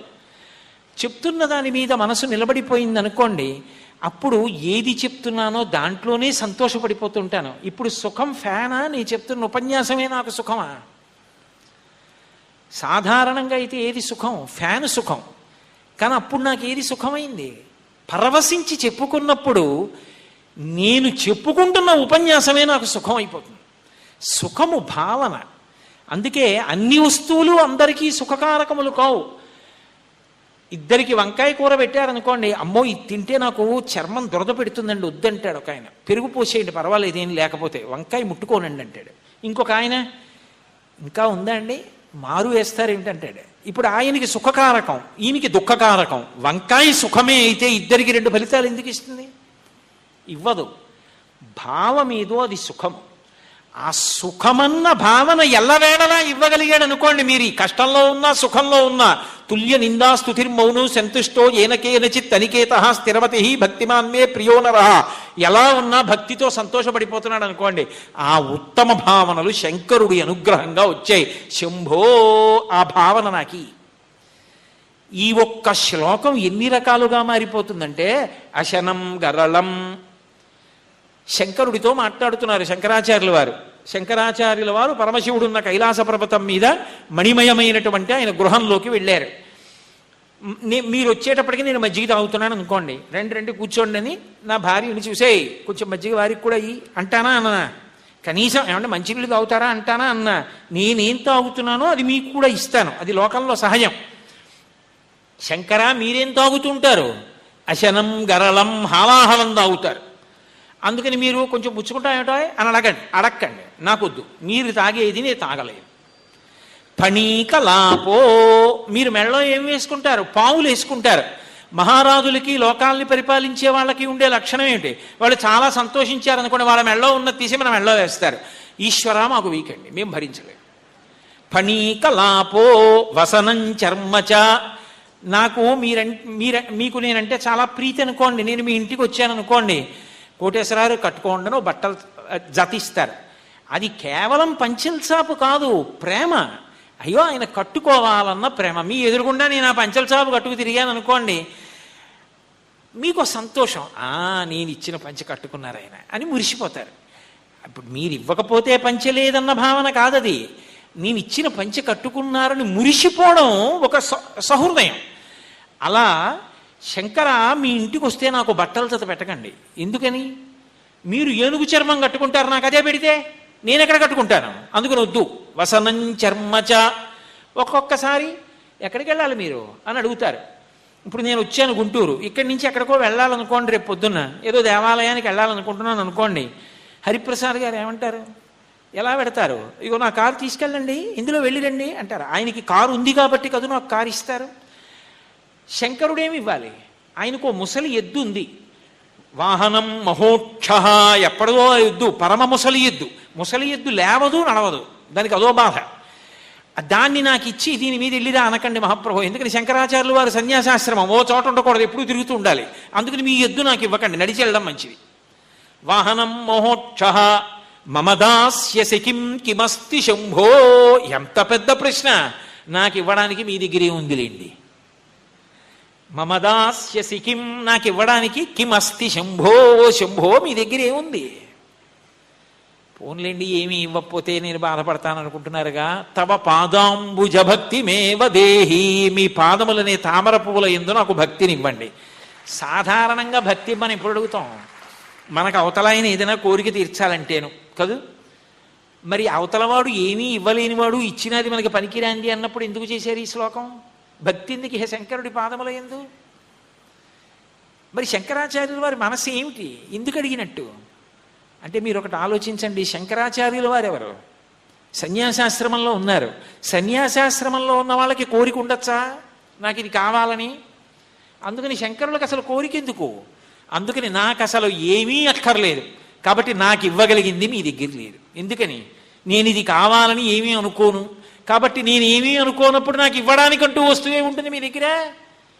కాబట్టి లేదు శంకర మీ దగ్గర కూడా కాదు. ఇదే శ్లోకాన్ని మూడో రకంగా తిప్పి చూడండి. అశనం గరళం. శంకర హలాహలం తింటూ ఉంటారు మీరు. ఎవరి కోసం? సరదా పుట్టి కాదు, లోకరక్షణం కోసం హాలాహలం పుచ్చుకున్నాడు. నేను సన్యాసాశ్రమంలో ఉన్నాను, మీ పాదముల యందు భక్తి అన్న మాటకు అర్థం మీలా బ్రతకడం నాకు రావాలి, నాకు కూడా లోకం కోసం బ్రతకడం అలవాటు చేయండి. కాబట్టి అశనం గరళం. అలాగే ఫణీకలాపో, మెళ్ళో పాములు వేసుకుంటాడు శంకరుడు. దానికి అర్థం ఏమిటి? ప్రపంచంలో ఎవడైనా భయపడే దేనికి పాము అంటే భయపడతాడు. అలా పాము వెళ్ళిపోయింది అనుకోండి, అది మనని చూడలేదు, మనం దాన్ని చూసాం. కానీ బాబోయ్ ఇలా పాము వెళ్ళిందండి, ఆ గోళ్ళలోకి వెళ్ళింది అంటాడు. ఎంత భయమో! పాము భయానికి ప్రతీక. పాము మెళ్ళో వేసుకున్నాడంటే నిర్భయత్వానికి ప్రతీక. ఆయనకి భయం అన్న మాటే లేదు. శంకర, మీ పాదముల యందు భక్తి దేనికి? నాకు నిర్భయత్వాన్ని ఇవ్వండి. నిర్భయత్వం ఎప్పుడు వస్తుంది? ఇంకోటి ఉంటే నన్ను పాడు చేస్తుందని భయం, నన్ను ఏమైనా చేస్తుందేమో భయం. అద్వితీయం అద్వైతం, ఒకటి తప్ప ఇంకొకటి లేదు. ఆ అనుభవాన్ని నాకు ఇవ్వండి. అంటే ఫణీకలాపో వసనం చర్మచ. మీరు ఏనుగు యొక్క చర్మాన్ని కట్టుకుంటారు, ఎందుకని? నిస్పృహుడవు కనుక. లోకం ఏం చేస్తుంది? పంచ కట్టుకోవాలంటే అంశ ఎంత ఉంది? 10x6, 9x5, 8x4, కుచ్చిళ్ళు వస్తాయా? గోచీకి సరిపోతుందా? పొడవుగా ఉంటుందా? నడిస్తే అసహ్యంగా ఉంటుందా? పంచ మోకాళ్ళ మీదకు పోతుందా? ఇన్ని ఆలోచిస్తాడు. శంకరుడు అవతలవాడు సంతోషిస్తాడని ఏనుగు చర్మం కట్టేసుకున్నాడంటే నిస్పృహుడు. ఆయనకి తను కట్టుకుని మురిసిపోవాలన్న భావన ఏం లేదు, అవతలవాడు మురిసిపోతాడని కట్టుకున్నాడు. శంకర, మీలా బ్రతకడం నాకు అలవాటు చేయండి, నిస్పృహత్వాన్ని ఇవ్వండి. ఇవన్నీ భావనలు. శంభో, మీరు ఇవ్వాలి. నా మనసు అధ్యవసాయంతో నిండాలి. అందుకని వసనం చర్మచ వాహనం మహోక్ష. అది పరమ ముసలి ఎద్దు. కాలమునందు ముసలి ఎద్దని పిలుస్తాం, కానీ అది ధర్మం. ఈశ్వరుడు ధర్మాన్ని ఎక్కి తిరుగుతూ ఉంటాడు. పరమేశ్వరా, నాకు ధర్మమునందు అనురక్తినివ్వండి. ఈ 4 కలగడమే మీ పాదముల యందు భక్తి చేత రావాలి. అందుకు నా భక్తిని నాకు ఇవ్వండి. ఇప్పుడు మనసుని అధ్యవసాయంతో నడిపించమని అడగడానికి తిన్నగా అడిగితే, శంకరాచార్యులు వారు అడిగారు, ఆ మహానుభావుడు అడుగుతాడండి అంటాం. శ్లోకం ఇలా ఉందనుకోండి, అదేమిటండి మరి శంకరుడు ఎందుకు కిమస్తి శంభో, నీ దగ్గరే ఉన్నాయి నాకు ఇవ్వడానికి అడిగి, తవ పాదాంబుజ భక్తి మేవ దేహి, మీ పాదముల యందు నాకు భక్తి ఇవ్వండి అని అడగడం ఎందుకు? ఇంకా ఇవ్వడానికి శంకరుడి దగ్గర ఏమీ లేకపోతే శంకరాచార్యులు వారు శ్లోకం ఇలా ఎందుకు రాశారు అని అనుమానం వచ్చి శ్లోకాన్ని తిప్పి చదివారనుకోండి, శంకరుడు ఎందుకు కట్టుకుంటాడో ఎందుకు తింటాడో అర్థమైతే అలాగే నాకు ఇవ్వని అడుగుతున్నారు, మనసుని పరిపక్వం చేయమని అడుగుతున్నారు. ఇది శంకరుల ప్రార్థన అంటే. ఒక్క మనసుని అడ్డుపెట్టి శంకరాచార్యుల వారు చేసినటువంటి శ్లోకాలు పరిశీలిస్తే శంకరాచార్యుల వారి వంటి మనస్తత్వ శాస్త్రవేత్త ఈ ప్రపంచంలో ఇంకొకడు కనపడ్డాడు. అసలు నిజంగా చెప్పాలంటే ఈ ప్రపంచంలో మొదటి మనస్తత్వ శాస్త్రవేత్త ఎవరు అంటే శంకర భగవత్పాదులే. అంత అద్భుతమైన శ్లోకాలు ఇచ్చారు మనసు మీద. ఒకవేళ నీ మనసు నీ మాట వింటలేదు, ఎంత ప్రయత్నం చేసినా అక్కర్లేని వాటి దగ్గరికే వెళ్ళిపోతుంది. తీసుకురాలేకపోతున్నావు వెనక్కి, దాని వేగాన్ని నీకు బలంగా వాడుకోలేకపోతున్నావు, దాని యాంత్రీకరణ శక్తిని నీకు అనుకూలంగా మార్చుకోలేకపోతున్నావు, ఓ రామాయణం చదవలేకపోతున్నావు, ఓ మంచి విషయం దగ్గరికి వెళ్ళలేకపోతున్నావు, ఓ గుడికి వెళ్ళట్లా, ఓ ప్రవచనం వింటల్లా. మరి ఎలా? నాకు కాదు చెప్పవలసింది, ఆ మనసిచ్చిన వాడెవరో వాడికి చెప్పు. ఎవరిచ్చారు? పరమేశ్వరుడు ఇచ్చాడు, పరమేశ్వరుడికే చెప్పా విషయం. అది కూడా ఈశ్వరా నేను పాడైపోతున్నానండి అని చెప్పమంటే మొహమాట పడతాడేమోనని శంకరాచార్యుల వారు ఎంత చమత్కారమైన శ్లోకం ఇచ్చారంటే శివానందలహరిలో, సదా మోహాటవ్యాం చరతి యువతీనాం కుచగిరౌ నటత్యాశాఖాస్వటది ఝడితి స్వైరమబితః కపాలిన్ బిక్షో మే హృదయ కపి మత్యంత చపలం దృఢం భక్త్యా భద్వా శివభవదధీనం కుర్విభో. మా గురువుగారికి ఈ శ్లోకం అంటే ఎంత ఇష్టం. ఈ శ్లోకాన్ని ఒకప్పుడు ఆ శృంగేరి పీఠాధిపతులు భారతీ తీర్థ మహాస్వామి వారి దగ్గర చదివితే పరవశించిపోయి ఆయన శృంగేరి అని ముద్ర ఉన్న శాలువా మా గురువుగారికి కప్పారట. ఇప్పటికీ 30 ఏళ్ల తర్వాత కూడా శాలువా కప్పుకుని ఆ శ్లోకం చెప్పి మురిసిపోతూ ఉంటారు. ఒరేయ్, ఆ శ్లోకం చెప్తే నాకు గురువుగారు ఇచ్చారా ఈ శాలువా అంటుంటారు. మొన్న స్వామివారి దగ్గరే చెప్పారు విషయం కాకినాడలో. కాబట్టి శంకరులు అంటారు ఆ శ్లోకంలో, సదా మోహాటవ్యాం చరతి. ఎంత గొప్ప ఉపమానం వేశారో. శంకర, నా మనసు కోతి. మీరు ఒక గుర్తుపెట్టుకోవాలి, మనస్సుని ఎప్పుడు నీరస పెట్టి నిద్రాణం చేయకూడదు. అది కదలకుండా నీరసం వచ్చి పడిపోయేటట్టు చేయకూడదు. మనసుతో దెబ్బలాడకూడదు. అందుకే కుక్క పిల్లని మచ్చిక చేసినట్టు మచ్చిక చేసుకోవాలి. కోతి ఆ వేదిక మీదకి వచ్చి ఆ మెట్ల దగ్గర అలా పడిపోయి ఉందనుకోండి, ఎవరైనా ఎక్కుతున్నా కదలదు, దిగుతున్నా కదలదు, చప్పుడైనా కదలదు, అలా పడుందనుకోండి, నేనేమంటాను? ఈ కోతికి ఒంట్లో బాగోలేదండి అలా పడుకుంది ఏంటి అంటానా అన్నా, అది అలా ఎగిరి అవన్నీ ఎగురుతోంది అనుకోండి, అది కోతి అంటాం. కోతి ఆడుకుంటోందండి అంటాం. అంటే మనస్సు కోతి, అది తిరుగుతూ ఉంటుంది. ఎక్కడ తిరుగుతోంది మనస్సు అన్న కోతి?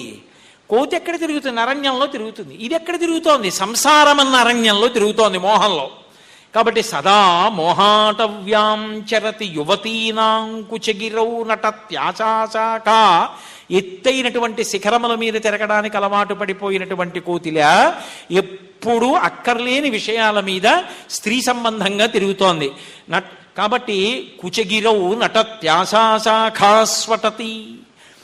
ఆ కోతి ఏం చేస్తుందంటే ఇలా పెద్ద పెద్ద రావి చెట్టు ఊడలు కొమ్మలు ఉంటాయి, ఇక్కడి నుంచి ఎగిరి ఆ కొమ్మట్టుకుంటుంది, ఇలా ఊగుతుంది, ఊగి ఇక్కడి నుంచి ఇంకో కొమ్మ మీదకి దూకుతుంది.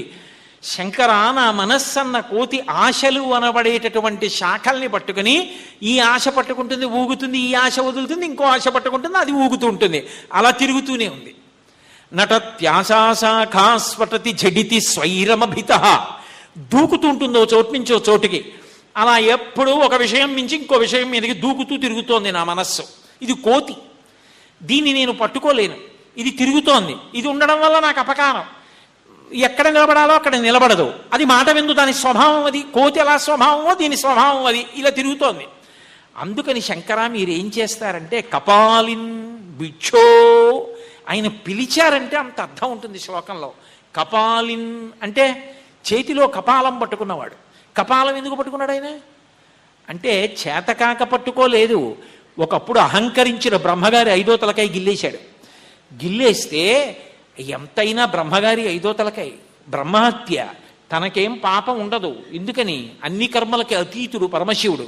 అయినా లోకానికి మార్గదర్శకత్వం కోసమని బ్రహ్మహత్య చేస్తే ఎంత దోషమో చెప్పడానికి బ్రహ్మగారి కపాలం పట్టుకుని భిక్షాటన చేశాడు. అందుని కపాలిన్ అవసరం లేకపోయినా ఆచరించి చూపించి వేద ప్రమాణం యొక్క గొప్పతనాన్ని చెప్పినటువంటి వాడా. భిక్షో, అందరి దగ్గరికి వెళ్ళి భిక్షాటన చేసిన వాడా. తాత్వికమైన అర్థం, నీ బుద్ధిని, నీ పుర్రెలో బుద్ధిని వేయరా, నా చేతిలో వేయరా అని అడగడం. కపాలిన్ భిక్షో, ఎవరైనా సదా మోహాటవ్యాం చరతి యువతీనాం కుచగిరౌ నటత్యాశాఖా స్ఫటది జడితి స్వైరమభిత. కపాలిన్ భిక్షో మే హృదయ కపి మత్యంత చపలం దృఢం భక్త్యా బద్ధ్వా శివ భవ తవ శివభవ తదీనం కుర్విభో. శివ విభో అని పిలిచారు. శివ అంటే మంగళప్రదుడా, శాంతుడా, సమస్త సుఖములకు కారణమైన వాడా, భద్రమూర్తి అని పిలిచినట్టు. విభో, అంతటా వ్యాపించినటువంటి వాడా, ఆయన లేనిది లేదు, అంతటా నిండి ఉంటాడు పరమశివుడు. అటువంటి వాడా, నువ్వు నాకు ఒక ఉపకారం చేసి పెట్టాలి. మంగళప్రదుడివి కదూ, నువ్వు ఉపకారం తప్ప అపకారం చేసేవాడివి కావు. ఈ మనస్సన్న కోతి నా దగ్గర ఉంటే అలా తిరుగుతూ ఉంటుంది. నాకు దానివల్ల ఎక్కడ నిలబడాలో అక్కడ నిలబట్టం లేదా మనసు. నా దగ్గర ఉంటే ఇబ్బంది, నువ్వు ఒక ఉపకారం చేసి పెట్టు. భిక్షో, నువ్వు భిక్షాటన చేస్తూ ఉంటావు కదా, భిక్షాటన చేసేవాడు భవతి భిక్షాందేహి అన్నాడు అనుకోండి, ఇంట్లో ఉన్న ఆవిడ రావచ్చు రాకపోవచ్చు. ఇంట్లో ఉన్న ఇల్లాలు బయటికి వచ్చి భిక్ష వెయ్యాలంటే దేనివల్ల జరుగుతుంది? బయట పిల్లలు ఆడుకుంటూ ఉంటారు. చేతిలో కోతి ఉందనుకోండి, ఆ కోతిని పట్టుకుని ఎడుతున్నాడు అనుకోండి, దానికి ఓ తాడు కట్టి తీసుకెడుతుంటాడు.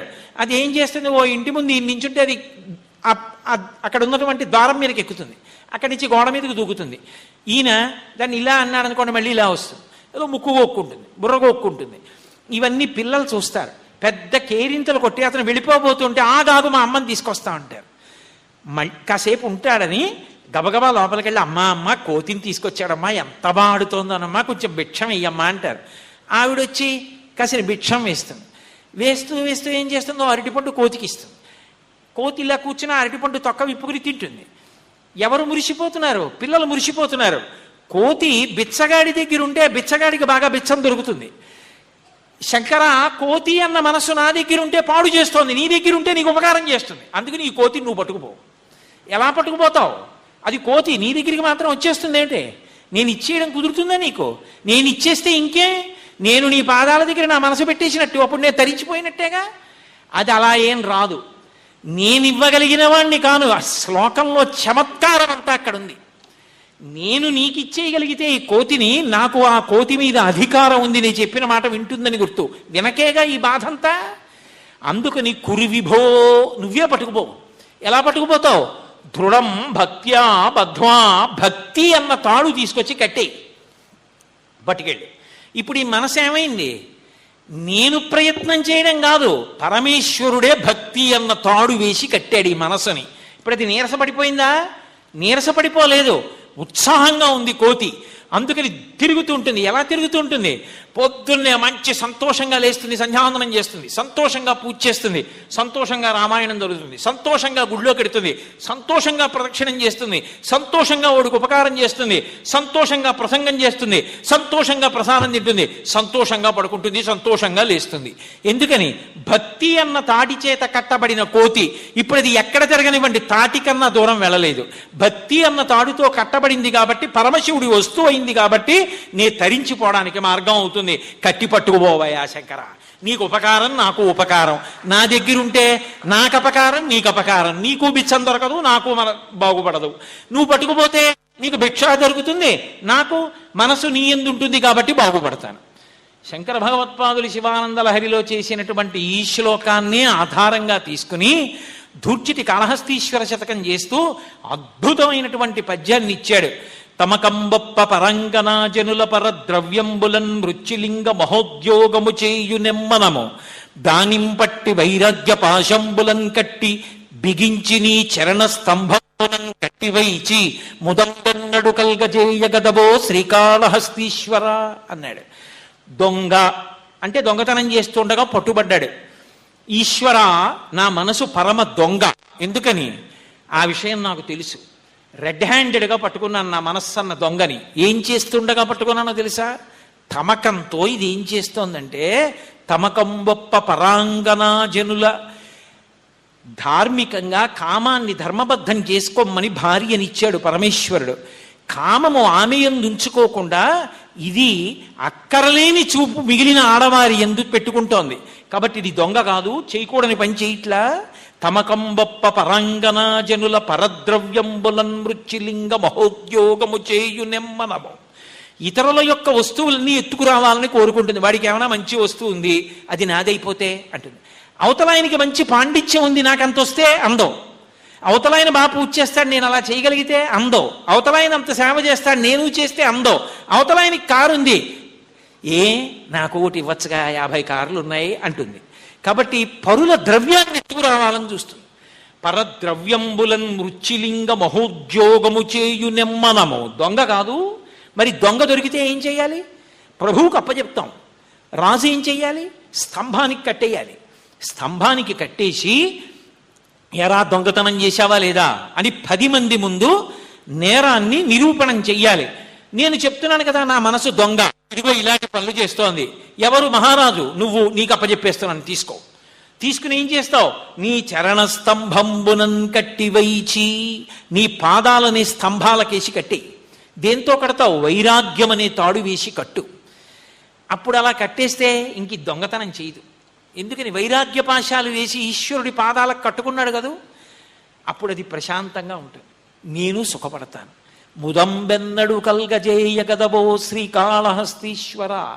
ఈశ్వర, నా మనసు నేను నిగ్రహించలేకపోతున్నానని శంకర భగవత్పాదులు, ఒకవేళ నిగ్రహించలేని వాళ్ళు ఎలా శివుడికి చెప్పుకోవాలో చెప్పడానికి మన మీద పెట్టి చెప్తే మనం ఒప్పుకోమని నేను అన్న మాట వాడుతూ శంకరాచార్యుల వారి మీద పెట్టుకుని మనకి శ్లోకాలు ఇచ్చారు. పరమాద్భుతమైన శ్లోకం ఒకటి నాకు జ్ఞాపకానికి వస్తుంటుంది.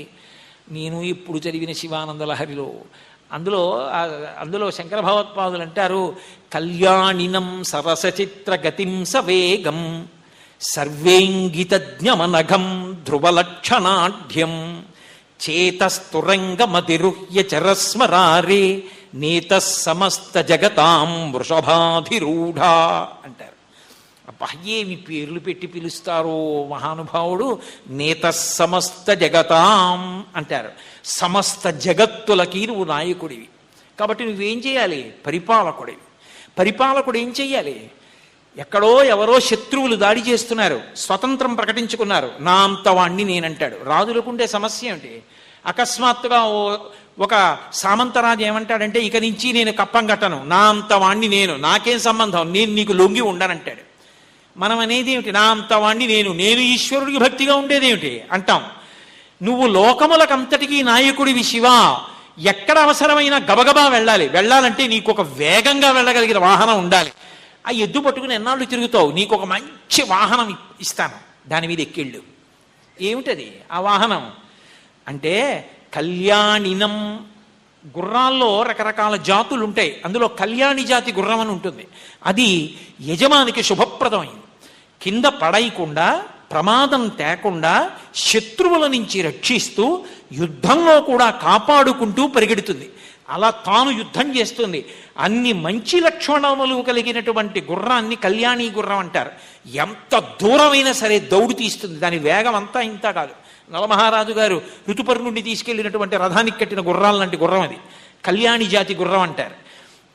ఒకప్పుడు రాణా ప్రతాప్ సింగ్ ఓ గుర్రం ఎక్కి యుద్ధానికి ఎడితే శత్రురాజులు కత్తిపెట్టి పొడిస్తే రాణా ప్రతాప్ సింగ్ స్పృహ తప్పి గుర్రం మీద పడిపోయాడు.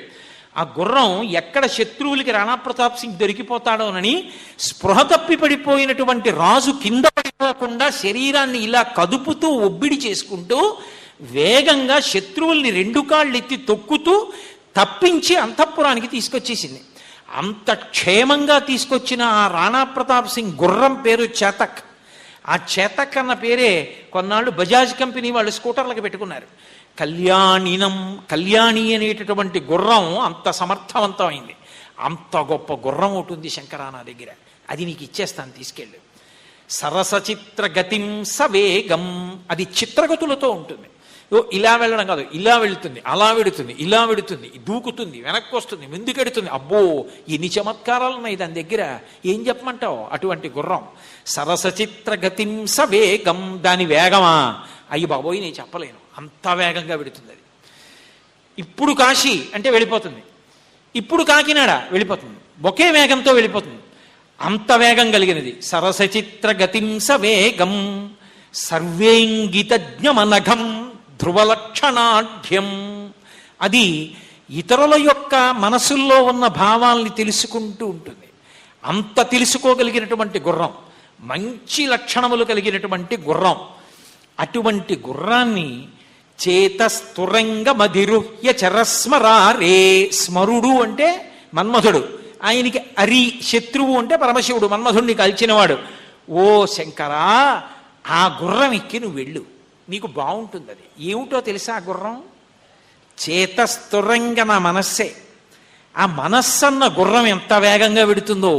ఈ మనసన్న గుర్రం నువ్వు బాగా లొంగ తీసుకోవాలి, కానీ నీకు ఎన్ని ఉపకారాలు చేసి పెడుతుందో. లొంగిందా మనసు ఉద్ధరణకి కారణం, లొంగలేదా పాడు చేస్తుంది. గుర్రాన్ని రౌతు లొంగ తీశాడా ఉపకారం, గుర్రం లొంగలేదా రౌతుని పడగొడుతుంది. నేనెక్కితే పడగొడుతుంది, నువ్వెక్కితే ఉద్ధరిస్తుంది. అందుకని నువ్వెక్కి గుర్రం మీద. చేతస్తురంగ మధిరుహ్య చరస్మరారే నేత సమస్త జగతాం వృషభాధిరూఢ. ఎద్దునిక్కి తిరిగే శివ, నా మనస్సని గుర్రం ఎక్కి తిరగవయ్యా. ఎంత వేగంగా వెడుతుందో. దీని మీద నువ్వు కూర్చుంటే నేను తరించిపోతాను. దాని మీద నేను కూర్చుంటే అక్కర్లేని విషయాల దగ్గరికి పరిగెడుతోంది. ఎందుకని? దాన్ని అదుపు చేసే శక్తి నాకు లేదు. నువ్వు కూర్చుంటే నీ వెనక నన్ను కూర్చోబెట్టుకుంటావు, ఎక్కడికి చేరాలో అక్కడికి చేర్చేస్తావు. కాబట్టి శంకర, నా మనస్సన్న గుర్రాన్ని నువ్వు ఉచ్చేసుకో అన్నారు. అంటే మనసు అనేటటువంటి దాన్ని మనంతట మనంగా లొంగదీయలేకపోతే ఎన్ని రకాలుగా శంకరుడితో చెప్పుకోవాలో, శరణాగతి చెయ్యాలో, దాని చేత పరమశివుడే జోక్యం చేసుకుని మన మనసుని ఆయన వశం చేసుకుంటాడో శంకర భగవత్పాదులు శివానందలహరిలో అత్యద్భుతంగా ఆవిష్కరించారు. అందుకే మనసు అనేటటువంటి దానికి శాస్త్రాలలో అంత పెద్దపీట వేసి మాట్లాడారు. ఆ మనసేను సుమా సారవంతమైనటువంటి సమస్త సంస్కారములకు హేతువై ఉంటుంది. ఆ మనసు మంచిదైతే ఇంద్రియముల వలన నీకు కలిగేటటువంటి అపకారం ఉండదు. ఎందుకంటే ఇంద్రియాలు మనస్సు ముడిపడిపోయి ఉంటాయి. దాని ఆహారం ఇంద్రియాల్లోంచి అందుతుంది. ఇంద్రియాల ద్వారానే సుఖాలు అనుభవిస్తుంది. ఇంద్రియాల్ని విడిచిపెట్టి అనుభవిస్తూ ఉంటుంది. ఇక్కడ మీకు నేను ఒక్క మాట చెప్తాను, ఇదొక్కటి పట్టుకోండి.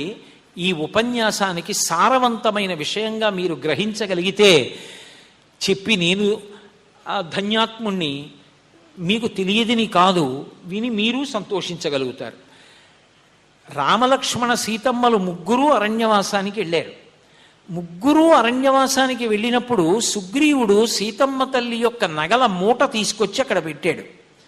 పెట్టి, రామా, ఇవి సీతమ్మ రావణాసురుని చేత అపహరింపబడి తీసుకొని పోతున్నప్పుడు విడిచిపెట్టిన నగల మూట, గుర్తుపట్టు అన్నాడు.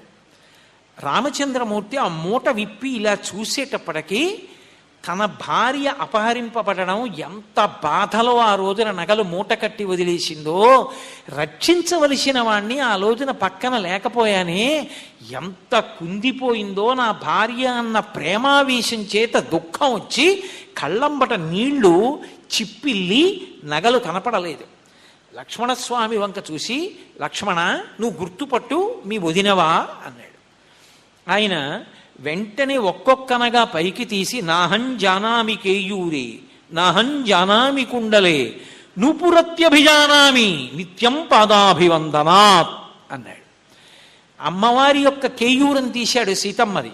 తీసి అన్నాడు, నాహం జానామి కేయూరే.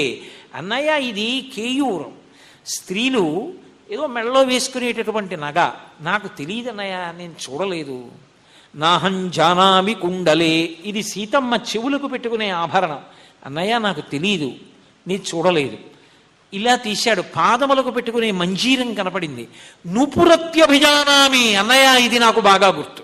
ఎందుకో తెలుసా? నిత్యం పాదాభివందనాత్, రోజు సీతమ్మ పాదాలకి నమస్కారం చేసేటప్పుడు నేను చూశాను, నాకు గుర్తన్నయ్య అన్నాడు. పచ్చి అబద్ధం కాదు ఈ శ్లోకం. అగ్రథ ప్రయయౌ రామ మధ్యే సీత సుమధ్యమ పృష్ఠతస్తు ధనుష్పాణి లక్ష్మణో అనుజకామ అని రాశారు మహర్షి. ముందు రాముడు నడిచాడు, మధ్యలో సీతమ్మ నడిచింది, వెనక లక్ష్మణస్వామి నడిచారు. నది దాటుతున్నప్పుడు పడవ మీదకి ముందు సీతమ్మ తల్లిని చేయి పట్టుకుని లక్ష్మణస్వామి ఎక్కించారు.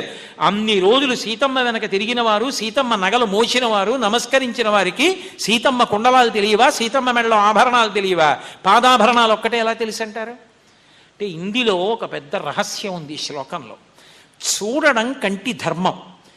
ఇప్పుడు ఈ సభకు వచ్చాను, ఎవరో ఇంతమంది ఉన్నారు, ఇందులో ఎంతమంది నాకు జ్ఞాపకం ఉంటారు? చూడడం అంటే ఇలా చూస్తున్నాను, కానీ నిజంగా వీళ్ళందరూ నా మనసులోకి ఎడతారని మీరు అనుకుంటున్నారా? ఈ కంటికి చూడడం ధర్మం కాబట్టి నేను ఇలా చూసినప్పుడు నా కంటి నుండి బయలుదేరిన కాంతి కిరణము నా ఎదురుగుండా ఉన్న వారి మీద పడి పరావర్తనము చెంది వెనక్కొచ్చి కంటి వెనక ఉన్న రెటీనా మీద పడితే ప్రతిబింబంగా దాన్ని కన్ను గ్రహించి ఎదురుగుండా వీళ్ళు ఉన్నారు అన్న విషయాన్ని గ్రహిస్తుంది. కానీ కన్ను పట్టుకున్న విషయాన్ని మనసు పట్టుకోవాలంటే, కన్ను దేన్ని చూసిందో దాన్ని మనసు కూడా పట్టుకుంటే వాళ్ళు మనసులోకి ఎడతారు. ఫలానా వాళ్ళు సభలో ఎదురుగుండా ఉన్నారని తెలుస్తుంది. మనసు ఎదురుగుండా ఉన్న వాళ్ళ మీద నిలబడితే లోపల భగవంతుడి గురించి, మనసు గురించి చెప్పవలసిన విషయాలు ఎలా జ్ఞాపకానికి వస్తాయి? మనసు వేరొక దాని మీద ఉంది, కన్ను చూడడం ధర్మం చూస్తోంది, కానీ కన్ను చూసిన దాన్ని మనసు పుచ్చుకోవట్లేదు. కంటికి మనసుకి కవాటం తెగిపోయింది, అందుకని లోపలికి వెళ్ళటం లేదు. అలా ప్రతిరోజు లక్ష్మణస్వామి సీతమ్మ వంక చూసినా చూడడం ధర్మంగా కన్ను చూసిందేమో కానీ చూసిన విషయాన్ని మనసు గుర్తుపెట్టుకోలేదు. ఎందుకంటే అది కంఠం, ఆయనకు అనవసరం, ఓ నమస్కారం అంతే, మనసులోకి వెళ్ళలేదు. అది పాదాలు మనసులోకి వెళ్ళిపోయాయి. ఎందుకని? ఆ పాదాలు ఆయనకి శరణ్యములు. సీతమ్మ అంటే పరదేవత కింద నమస్కారం చేశాడు మహానుభావుడు. వదినమ్మ, మహాతల్లి అని అంత భక్తితో నా తల్లి సుమిత్రకి సీతమ్మకి అభేదమని నమస్కారం పెట్టాడు. అంత భక్తి ఉంది కాబట్టి మనసులో పాదాలు నిలబడ్డాయి, పాదాలకున్న మంజీరాలు గుర్తున్నాయి, మిగిలినవి గుర్తులేవు. అంటే చూడడం ఇంద్రియముల యొక్క ధర్మం, కానది మనసులోకి వెళ్ళకపోతే పాపము రాదు. చూసిన దాన్నల్లా మనసు పట్టుకుని ఇంకొకలా ఆలోచిస్తే పాపం వస్తుంది. ఇది సాధన. చూడడం కంటి ధర్మం, మనసు ఎలా ప్రతిస్పందిస్తోంది దాని చేత పుణ్యమా పాపమా తెలుస్తుంది. నేను ఎవరో అక్కడే కూర్చున్న ఓ సువాసిని వంక చూశాను.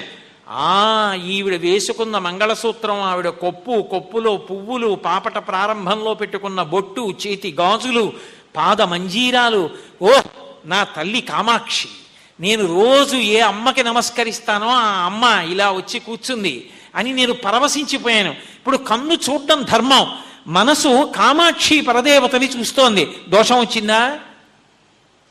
ఇంద్రియంతో మనసు అనుసంధానమైన మనసు ఏ భావనతో చూస్తోందన్న దాన్ని బట్టి పుణ్యమా పాపమా అన్నది నిర్ణయింపబడుతుంది. ఆ ఉత్తమ భావములు సంస్కారము రావాలంటే మనసుకి మీరు ఏది ఆలంబనంగా ఇస్తున్నారన్న దాన్ని బట్టి సంస్కారం ఏర్పడుతుంది. అందుకే రామాయణంలో స్వామి హనుమ సీతమ్మ కోసం అన్వేషించారు. సీతమ్మని వెతకాలంటే ఎక్కడ వెతకాలి? గుర్రాలశాలలో వెతికితే దొరుకుతుందా? ఆడవాళ్ళు ఎక్కడుంటారో అక్కడే వెతికారు. వెతికినప్పుడు నచాకులీనా నచహీన రూపా న దక్షిణా నానుపచారయుక్త భార్యా భవత్తస్య నహీన సత్వా నచాపి కాంతస్య న కామనీయ. అక్కడ ఉన్నటువంటి స్త్రీలు సామాన్యమైన వాళ్ళు కారు. అనేక దేవతలు, పితృకాంతలు ఎంతో మంది ఉన్నారు. అంతకుముందు పెళ్ళైన వాళ్ళు కారు, భర్తతో ఉన్నవాళ్ళు కారు, ఉపచారం తెలియని వాళ్ళు కారు, అందగత్తెలు కాని వాళ్ళు కారు, సౌశీల్యము లేని వాళ్ళు కారు. అందరూ కూడా మహాసౌందర్యవతులు, గొప్ప గొప్ప వంశాల నుంచి వచ్చిన వాళ్ళు, రావణుణ్ణి కామించి ప్రేమించి వచ్చినటువంటి వాళ్ళు. ఇటువంటి వాళ్ళందరూ పడుకున్నప్పుడు మహర్షి అన్నారు, ఎవరి ఒంటి మీద ఉండవలసిన బట్ట వాళ్ళ ఒంటి మీద లేదు. కానీ వాళ్ళు సీతమ్మ కారా అని హనుమ పరీక్షగా అందరి వంక చూశారు.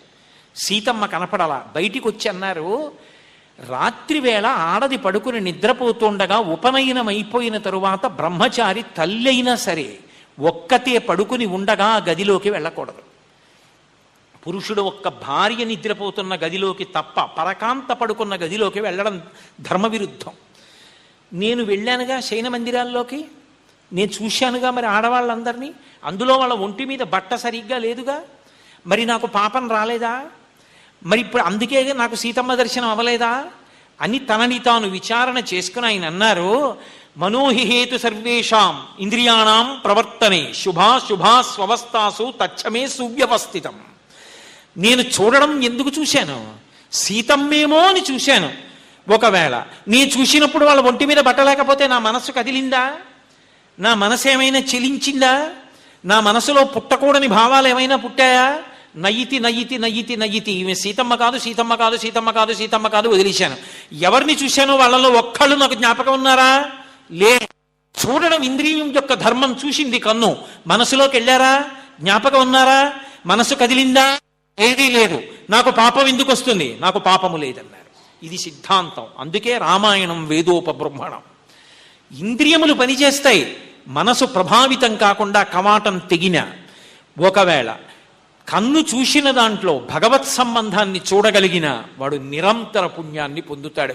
దానికి ఏది కావాలి అంటే శాస్త్రము కావాలి, గురువాక్య స్మరణము కావాలి.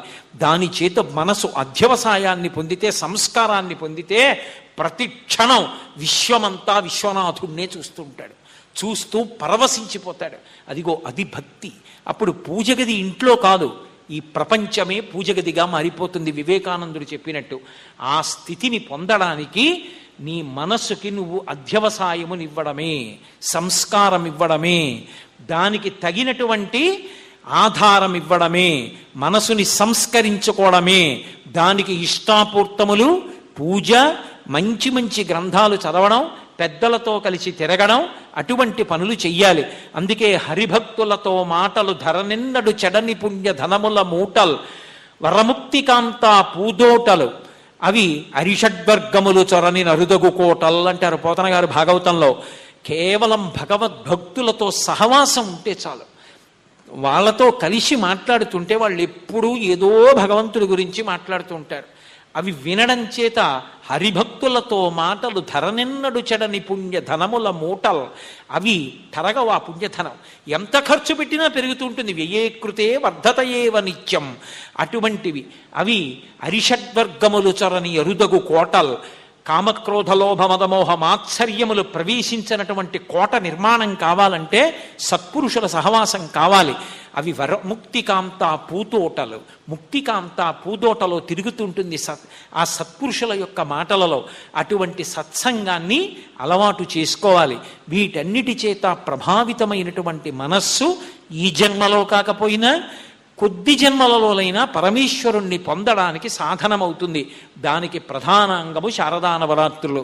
కాబట్టి మనందరం కూడా పరమేశ్వరుని యొక్క నిర్హేతుక కృపాకటాక్ష వీక్షణముల చేత అటువంటి అధ్యవసాయముతో కూడుకున్నటువంటి మనసు ఏర్పడగలిగినటువంటి స్థితిని పొంది మనుష్య జన్మను సార్థక్యము పొందేటటువంటి స్థితిని అనుగ్రహింపబడేటట్టుగా జీవితమును పొందుటకు మార్గము ఈశ్వరుడు సుసంపన్నము చేయుగాక అని స్వామి పాదములు పట్టి ప్రార్థన చేస్తూ మీరందరూ ఇంతసేపు శ్రద్ధాభక్తులతో విన్నందుకు మీకు నా హృదయపూర్వకమైనటువంటి కృతజ్ఞతలను ఆవిష్కరిస్తూ మంగళాశాసన పరై మదాచార్య పురోగమై సర్వైశ్చ పూర్వైరాచార్యై సత్కృతాయాస్తు మంగళం. మంగళం కోసలేంద్రాయ మహనీయ గుణాత్మనే చక్రవర్తి తనూజాయ సర్వభౌమాయ మంగళం. ఉమాకాంతాయ కాంతాయ కామితార్థప్రదాయినే శ్రీగిరీశాయ దేవాయ మలినాథాయ మంగళం. సర్వం శ్రీ ఉమామహేశ్వర పరబ్రహ్మార్పణమస్తు. స్వస్తి.